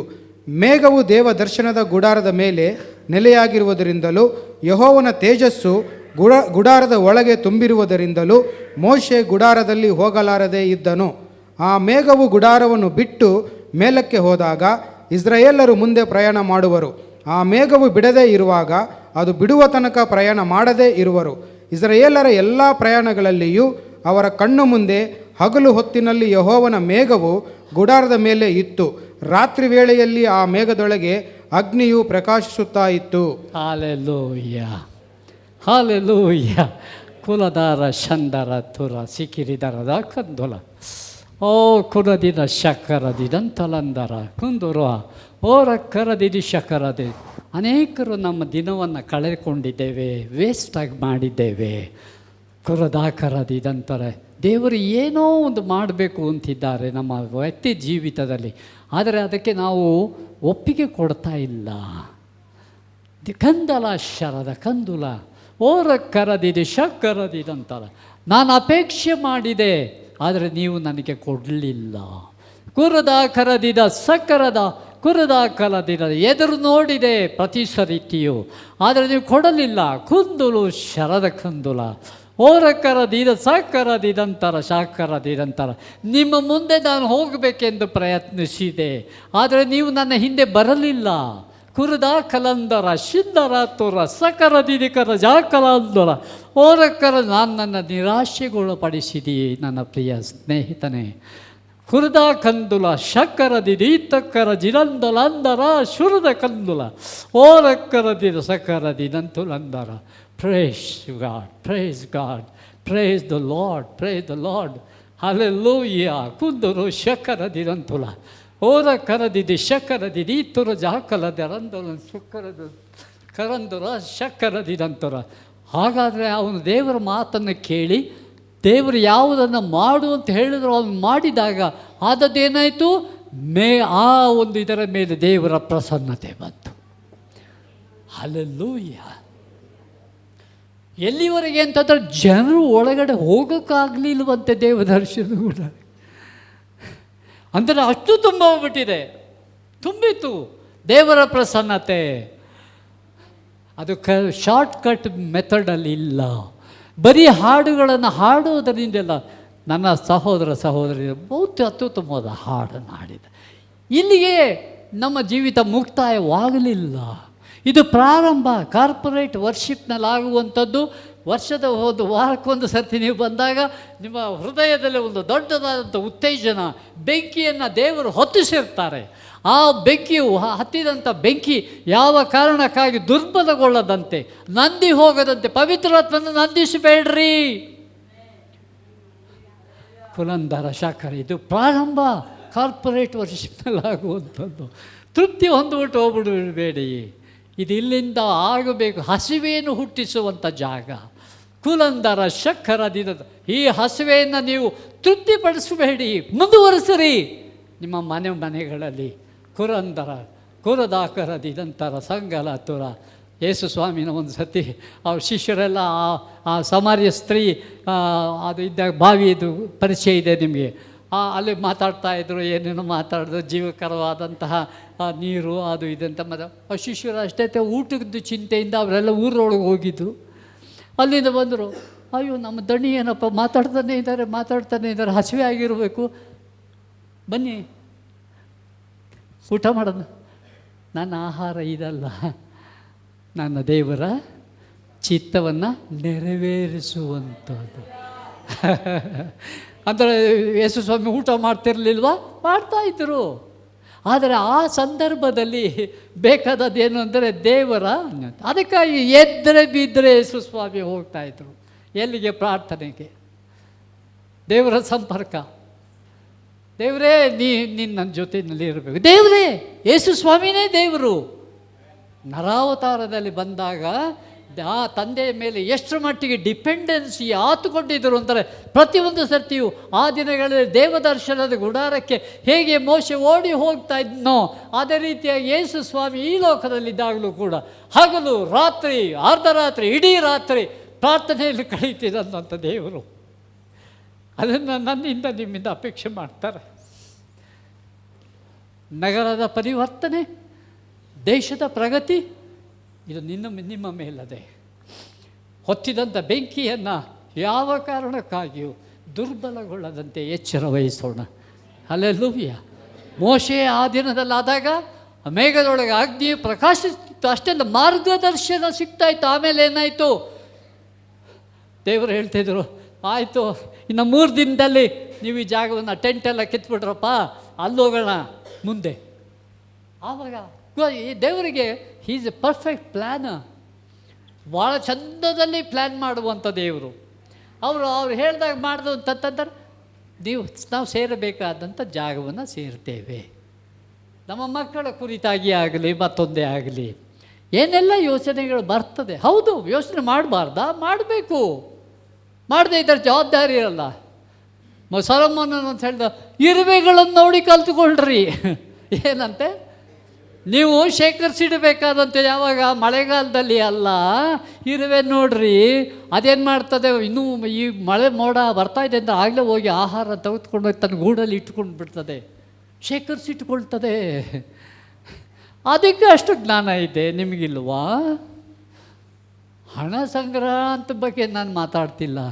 ನಿಮ್ಮ ಮುಂದಿನ ಯೋಜನೆ ಯಾವುದರ ಮೇಲಿದೆ ಅಂದರೆ ದೇವರ ಮೇಲೆ ಆತುಕೊಳ್ಳುವಂಥ ನಿರ್ದಿಷ್ಟವಾದ ಯೋಚನೆ. ಏನೇ ಆಗಲಿ ನನ್ನ ದೇವರನ್ನು ತೃಪ್ತಿಗೊಳಿಸೋದು, ಏನೇ ಆಗಲಿ ನಾನು ದೇವರಿಗೆ ವಿರೋಧವಾಗಿ ಹೋಗಲ್ಲ, ದೇವರಿಗೆ ಅಸಮಾಧಾನ ಉಂಟಾಗಬಾರ್ದು ನನ್ನಿಂದ. ಇದು ನಿಮ್ಮ ದೃಢ ತೀರ್ಮಾನ ಆಗುವುದಾದರೆ ದೇವರ ನಾಮಕ್ಕೆ ಸ್ತೋತ್ರ. ಇನ್ನು 3ನೇ ವ್ಯಕ್ತಿ ಬಗ್ಗೆ ಹೇಳಬೇಕು, ಸಮಯ ಆಗಿದೆ, ಹೋಗ್ಬೋದು. ಇವರು ಹೇಳಿಬಿಟ್ರು, ನಂದು ಬೆಲ್ಲಾಯಿತು, ಕ್ಷಮಿಸಿ. ಸ್ವಲ್ಪ ಊಟ ಲೇಟಾದರೆ ಪರವಾಗಿಲ್ವಾ? ನಿಮ್ಮ ಮನೆಗಳಲ್ಲಿ ಪರವಾಗಿಲ್ವಾ? ಹಾಂ, ಥ್ಯಾಂಕ್ ಯು. ನನಗೆ ಒಬ್ಬರಿಬ್ಬರು ಎತ್ಬಿಟ್ರೆ ಸಾಕು, ನಾನು ಮುಂದುವರಿಸ್ಬಿಡ್ತೇನೆ.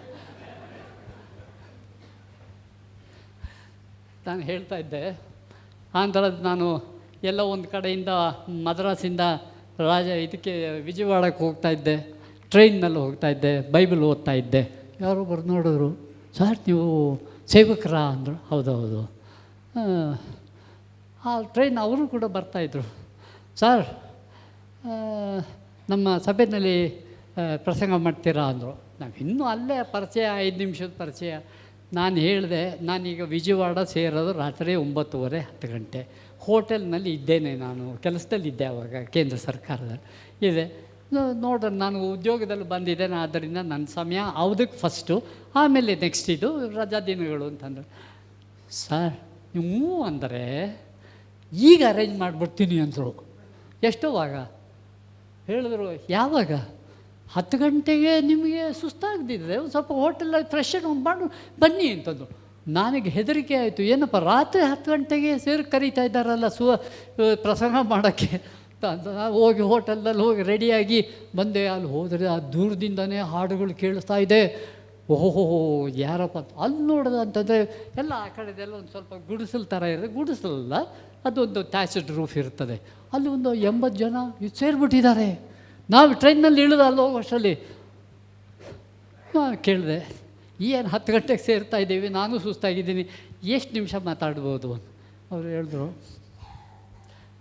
ಸರ್ ಇವರೆಲ್ಲ ಬೆಳಗ್ಗೆ 6 ಗಂಟೆ 7 ಗಂಟೆ ಕೆಲಸಕ್ಕೆ ಹೋಗ್ತಾರೆ, 6 ಗಂಟೆಗೆ ಬಿಟ್ಬಿಟ್ರೆ ಸಾಕು.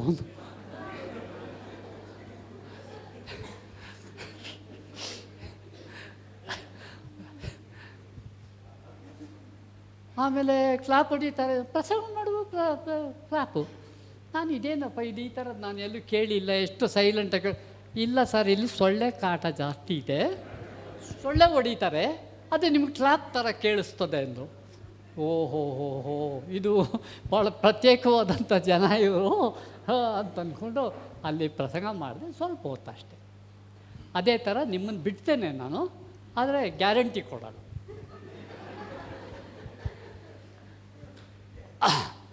ಈಗ ಕೊನೆಯದಾಗಿ ಎಲ್ಲಿ ಬಂದಿದ್ದೀವಿ ಅಂದರೆ ಯೇಸು ಸ್ವಾಮಿ ಕುರಿತಾಗ ಅದು ಹೇಳದೇ ಇದ್ದರೆ ಮುಕ್ತಾಯನೇ ಇಲ್ಲ. ಅದು ನೋಹನ ಬಗ್ಗೆ ಸ್ವಲ್ಪ ಮಟ್ಟಿಗೆ ನೋಡಿದ್ವು. ಎರಡನೇದಾಗಿ ಮೋಶೆ ಕುರಿತಾಗಿ ನೋಡಿದ್ವಿ. ಹೇಗೆ ಅವರು ಎಷ್ಟು ವಿಧೇಯತೆಯಿಂದ ಇದ್ದುದರಿಂದ ದೇವರು ಯಾವುದನ್ನು ಉದ್ದೇಶ ಇಟ್ಟಿದ್ದರೋ ಅದನ್ನು ಪೂರೈಕೆ ಆಯಿತು.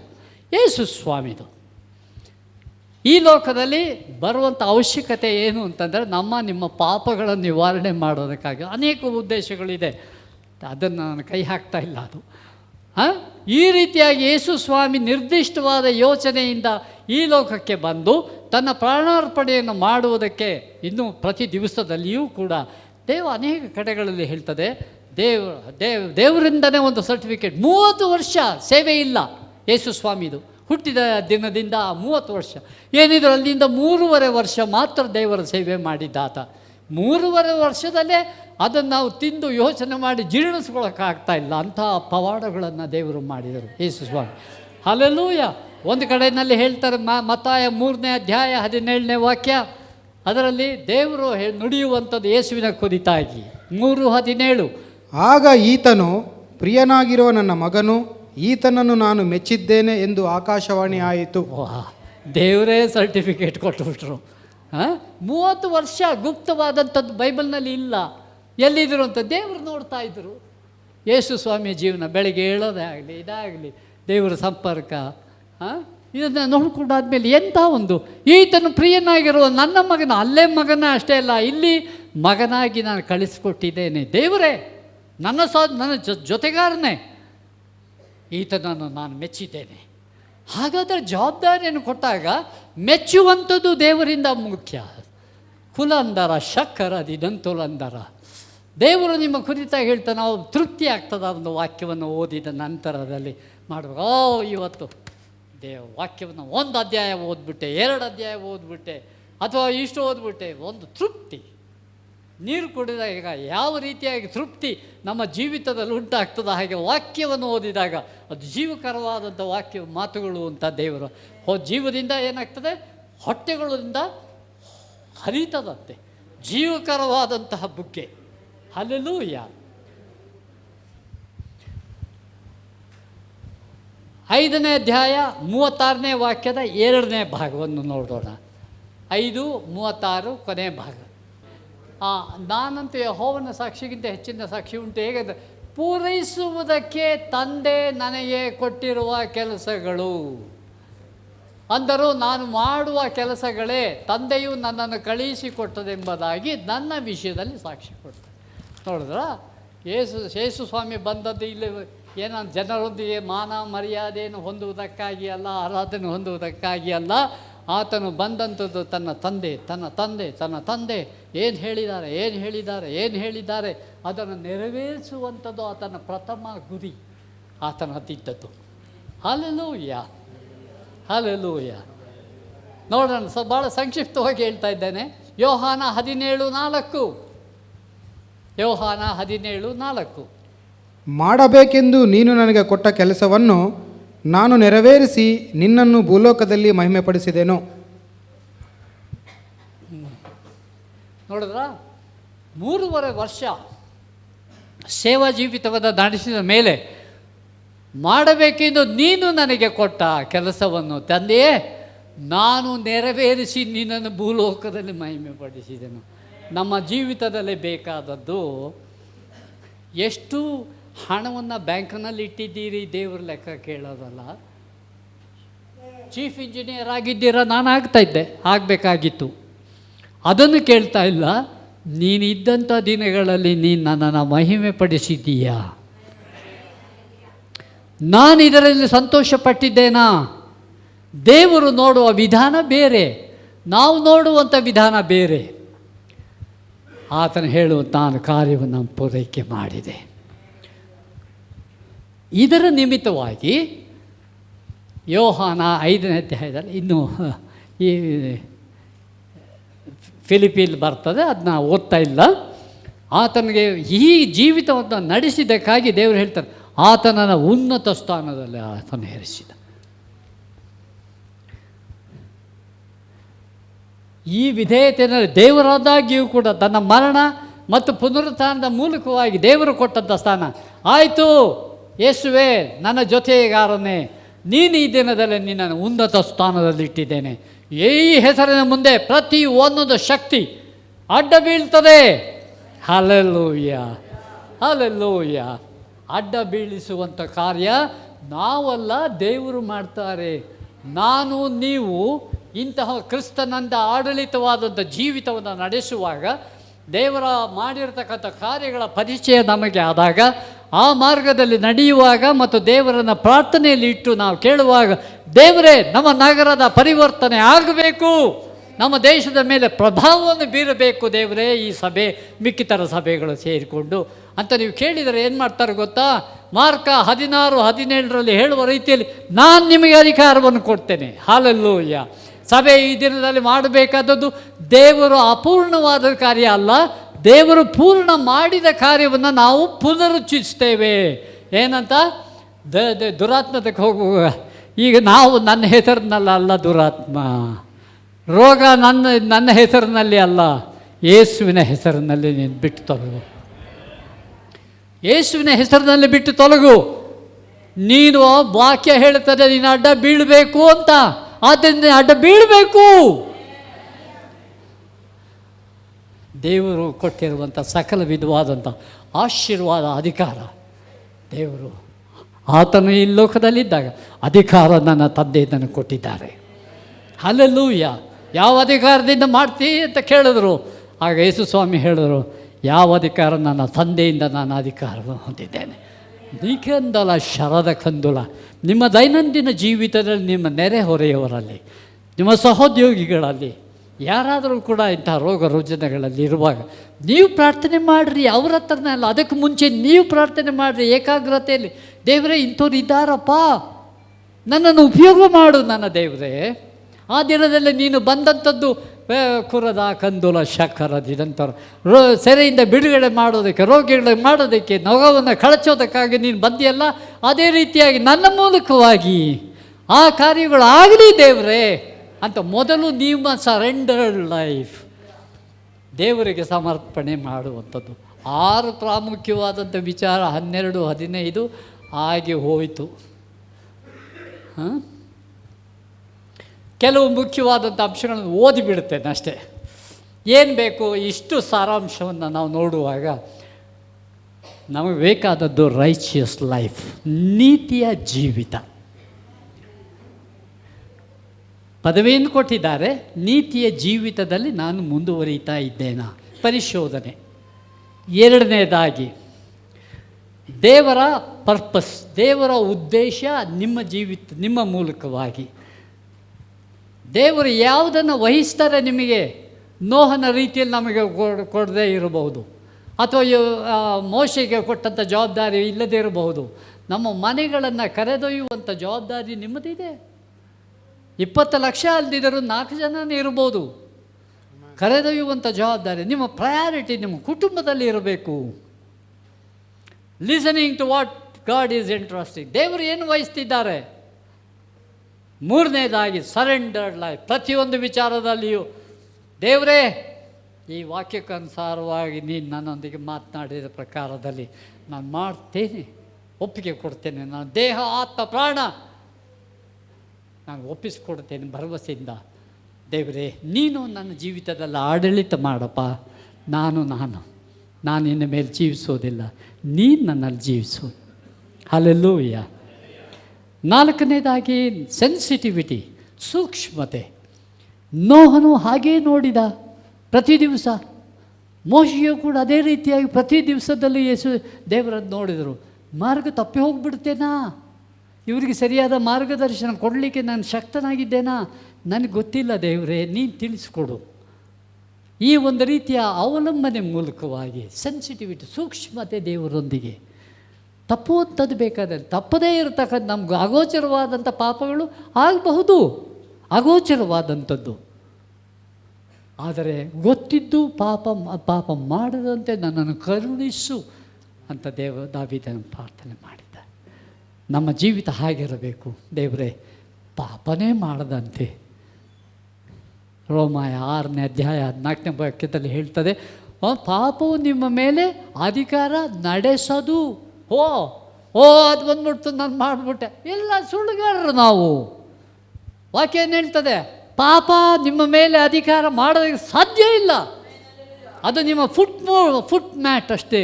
ಕಾಲು ಒರೆಸುವಾಗ ಮನೆ ಒಳಗಡೆ ಬರುವಾಗ ಧೂಳ್ನೆಂಗೆ ಒರೆಸ್ತೀರೋ ಆ ರೀತಿಯದಷ್ಟೇ. ಪಾಪದ ಮೇಲೆ ನೀವು ದೊರೆತನ ಮಾಡುವುದಕ್ಕಾಗಿ ಆರಿಸಲ್ಪಟ್ಟಂಥ ಜನಾಂಗ, ಸ್ಪೆಷಲ್ ಜನಾಂಗ.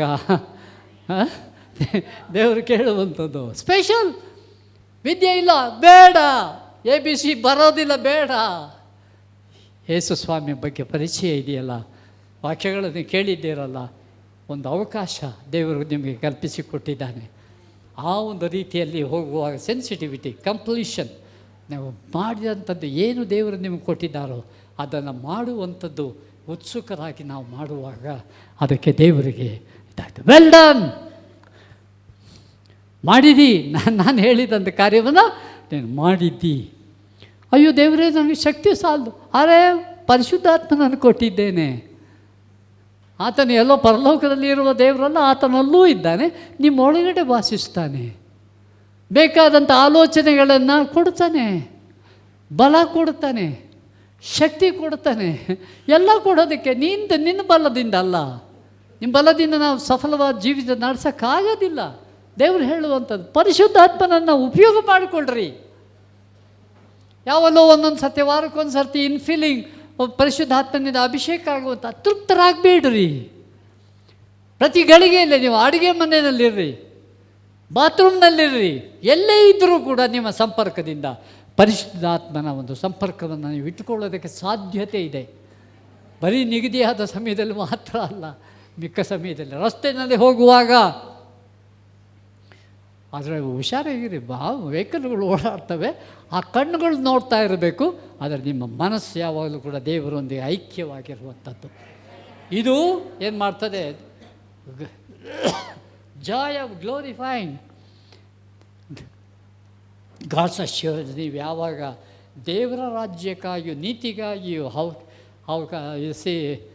ತವಕ ಪಡ್ತಿರೋ, ದೇವರು ಹೇಳ್ತಾರೆ, I will take care of you generation. ದೇವರು ಹೇಳುವಂಥದ್ದು ಇನ್ನೊಬ್ಬ ಅಲ್ಲ, ಜನರೇಷನ್, ನಿಮ್ಮ ತಲೆಗಳು ನಾನು ಕಾಪಾಡ್ತೀನಿ, ನಾನು ಒದಗಿಸ್ಕೊಡ್ತೀನಿ. ಭವಿಷ್ಯದ ಬಗ್ಗೆ ಚಿಂತೆ ಇದೆಯಾ? ಚಿಂತೆ ಬಿಸಾಕಿ, ಆತನ ಮೇಲೆ ಹಾಕಿರಿ ಚಿಂತೆನ. ಆತನ ನಿಮಗೋಸ್ಕರ ಚಿಂತಿಸ್ತಾನೆ ಪ್ರತಿಯೊಂದೊಂದು ವಿಚಾರದಲ್ಲಿಯೂ. ಆದರೆ ತಕ್ಷಣದಲ್ಲಿ ಅಯ್ಯೋ ಏನಪ್ಪ ಬರುವಂಥದ್ದು ಸಹಜ. ಆದರೆ ದೇವರು ನಮಗೆ ಕೊಡುವಂಥ ಶಾಂತಿ ಸಮಾಧಾನ ಅಂತರಂಗದಲ್ಲಿ ನೆಲೆಗೊಳ್ಳುವಂಥದ್ದಾದಾಗ ಕುಂದಲ ಶರದ ಕಂದುಲ ಕುರುದೈ ಕಿರಿದರದ ಕುರದ ಕರದಿದಂತು ನಂದರ.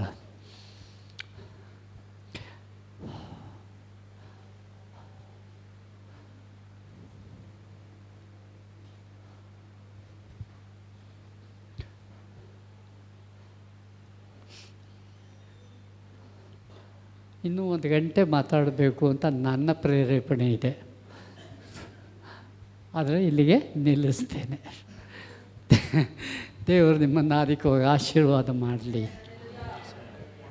ದೇವರು ನಿಮಗೆ ಕೊಡುವಂಥದ್ದು, ನೋಹನನ ಕುಟುಂಬವನ್ನು ಕಾಪಾಡಿದ ದೇವರು 12 ಲಕ್ಷ ಜನರು ಆ ಮುಂದಿನ ಪೀಳಿಗೆಯನ್ನು, ಅದು ಎಷ್ಟು ಜನ ಸೇರಿದ್ರೋ ಅದು ಬೇರೆ ಲೆಕ್ಕ. ಆದರೆ ಅವಿಧೇಯರಾದದ್ರಿಂದ ಕೆಲವರು ಅಲ್ಲಿ ದಾರಿಯಲ್ಲಿ ಮರಳುಗಾಡಿನಲ್ಲಿ ಸತ್ತರು. ಆದರೆ ನೀತಿವಂತರು ಮೋಶೆ ಜೊತೆಯಲ್ಲಿ ಹೇಗೆ ಅಲ್ಲಿ ಸೇರಿದರು, ಅದೇ ರೀತಿಯಾಗಿ ಯೇಸು ಸ್ವಾಮಿಯನ್ನು ನಂಬೋದರಿಂದ ನಮ್ಮ ಭರವಸೆ ಯಾರು ಅಲುಗಾಡಿಸೋಕ್ಕಾಗೋದಿಲ್ಲ. If God is for us who can be against us? ದೇವರು ನಮ್ಮ ಕಡೆ ಇದ್ದರೆ ನಮ್ಮನ್ನು ಎದುರಿಸುವವರು ಯಾರು? Hallelujah, hallelujah. ನಿಮ್ಮ ನಡಿಗೆ ಹೇಗಿರ್ತದೆ ಗೊತ್ತೋ? ನಾನು 81.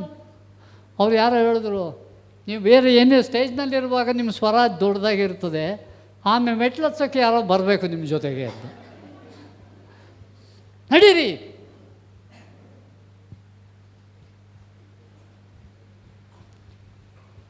You are a soldier. ಶಕ್ತಿ ದೇವರು ಕೊಟ್ಟಿದ್ದಾರೆ. ಹಲ್ಲೆಲೂಯ. ಆದರೆ ಇದು ಜನರು ನೋಡೋದಕ್ಕಾಗಿ ಅಲ್ಲ, ಅಂತರಂಗದಲ್ಲಿರೋ ಬಲ ನಿಮ್ಮನ್ನು ಎಲ್ಲಿಗೆ ನಡೆಸಬೇಕು ಅಂತಂದರೆ ಯಾವಾಗಲೂ ಯಾವಾಗಲೂ ನಾವು ಗೆಲ್ಲುವವರೇ. ಹಲ್ಲೆಲೂಯಾ. We are overcomers. ನಾವು ಒಂದೊಂದರಲ್ಲಿ ಆತನು ಗೆದ್ದಿದ್ದಾನೆ, ನಾವು ಗೆದ್ದಿರುವಂಥ ಬ್ಯಾಟಲ್ನ ಇಟ್ಕೊಂಡು ನಾವು ಹೋಗ್ತೇವೆ ಅಷ್ಟೇ. ನಮ್ದು ಇನ್ನೇನು ಬೇರೆ ಇನ್ನೇನು ಪದವಿ ಇಲ್ಲ. ದೇವರು ನಿಮ್ಮನ್ನು ಅಧಿಕವಾಗಿ ಆಶೀರ್ವಾದ ಮಾಡಲಿ. ಪುಟ್ಟರಾಜ್ ಬಂದು ಒಂದು ಸಣ್ಣ ಪ್ರಾರ್ಥನೆಯನ್ನು ಮಾಡಿ ಮುಕ್ತಾಯಗೊಳಿಸ್ತಾರೆ. ದೇವರು ಆಶೀರ್ವಾದ ಮಾಡಲಿ.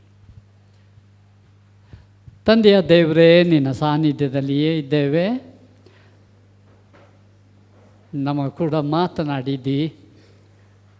ಸ್ವೀಕರಿಸುವ, ಶೇಖರಿಸಿಟ್ಟುಕೊಳ್ಳುವ, ಅದರ ಆಧಾರದಲ್ಲಿ ನಮ್ಮ ಜೀವಿತವನ್ನು ರೂಪಿಸಿಕೊಳ್ಳುವುದಕ್ಕೂ ನಮ್ಮ ತೀರ್ಮಾನ ಸಣ್ಣದಾಗಿ ಮಾಡ್ತೇವೆ. ಆದರೆ ನಮ್ಮಲ್ಲಿ ವಾಸಿಸುವಂಥ ಪರಿಶುದ್ಧ ಆತ್ಮನು ದಿನನಿತ್ಯವೂ ಅದಕ್ಕೆ ಬೇಕಾಗುವಂಥ ಆಲೋಚನೆ, ಪ್ರಚೋದನೆಯನ್ನು ಕೊಡುವ ಆತನಾಗಿದ್ದಾನೆ. ತ್ರಯೇಕ ದೇವರೇ, ನಿಮ್ಮನ್ನು ನಾವು ವಂದಿಸ್ತೇವೆ. ಮಹಿಮೆ ಉಂಟಾಗಲಿ, ಸಭೆಗಳ ಮೂಲಕವಾಗಿ ಮಹಿಮೆ ಉಂಟಾಗಲಿ, ಕುಟುಂಬಗಳಲ್ಲಿ ಪರಿವರ್ತನೆ ಆಗಲಿ, ವ್ಯಕ್ತಿಗಳಲ್ಲಿ ಪರಿವರ್ತನೆ ಆಗಲಿ. ಇದರ ಮೂಲಕವಾಗಿ ಯಾವುದಕ್ಕಾಗಿ ಈ ಸಭೆ ಕರ್ತನೆ ಕ್ರೋಢೀಕರಿಸಿ ಕರ್ತನೆ ಪ್ರಾರ್ಥನೆಯಲ್ಲಿ ನಿರತರಾಗಿದ್ದುಕೊಂಡು ನಗರದ ಪರಿವರ್ತನೆಗಾಗಿ ಶ್ರಮಿಸ್ತಾ ಇದ್ದಾರೋ, ಆ ಶ್ರಮಿಸುವಂಥದ್ದು ಇವರಲ್ಲ, ನೀನು ಶ್ರಮಿಸುವ ಆತನಾಗಿದ್ದಿ. ಅವರಿಗೆ ಕೊಟ್ಟಿರುವಂಥ ಈ ಪ್ರಾರ್ಥನೆಯ ಆತ್ಮನಿಗಾಗಿ, ಅಭಿಷೇಕಕ್ಕಾಗಿ ಸ್ತೋತ್ರ. ನಿನಗೆ ಮಹಿಮೆ ಎಂದೆಂದಿಗೂ ಉಂಟಾಗಲಿ. ಯೇಸುವಿನ ದಿವ್ಯ ನಾಮದಲ್ಲಿ ಬೇಡಿದ್ದೇವೆ ತಂದೆಯೇ, ಆಮೇನ್.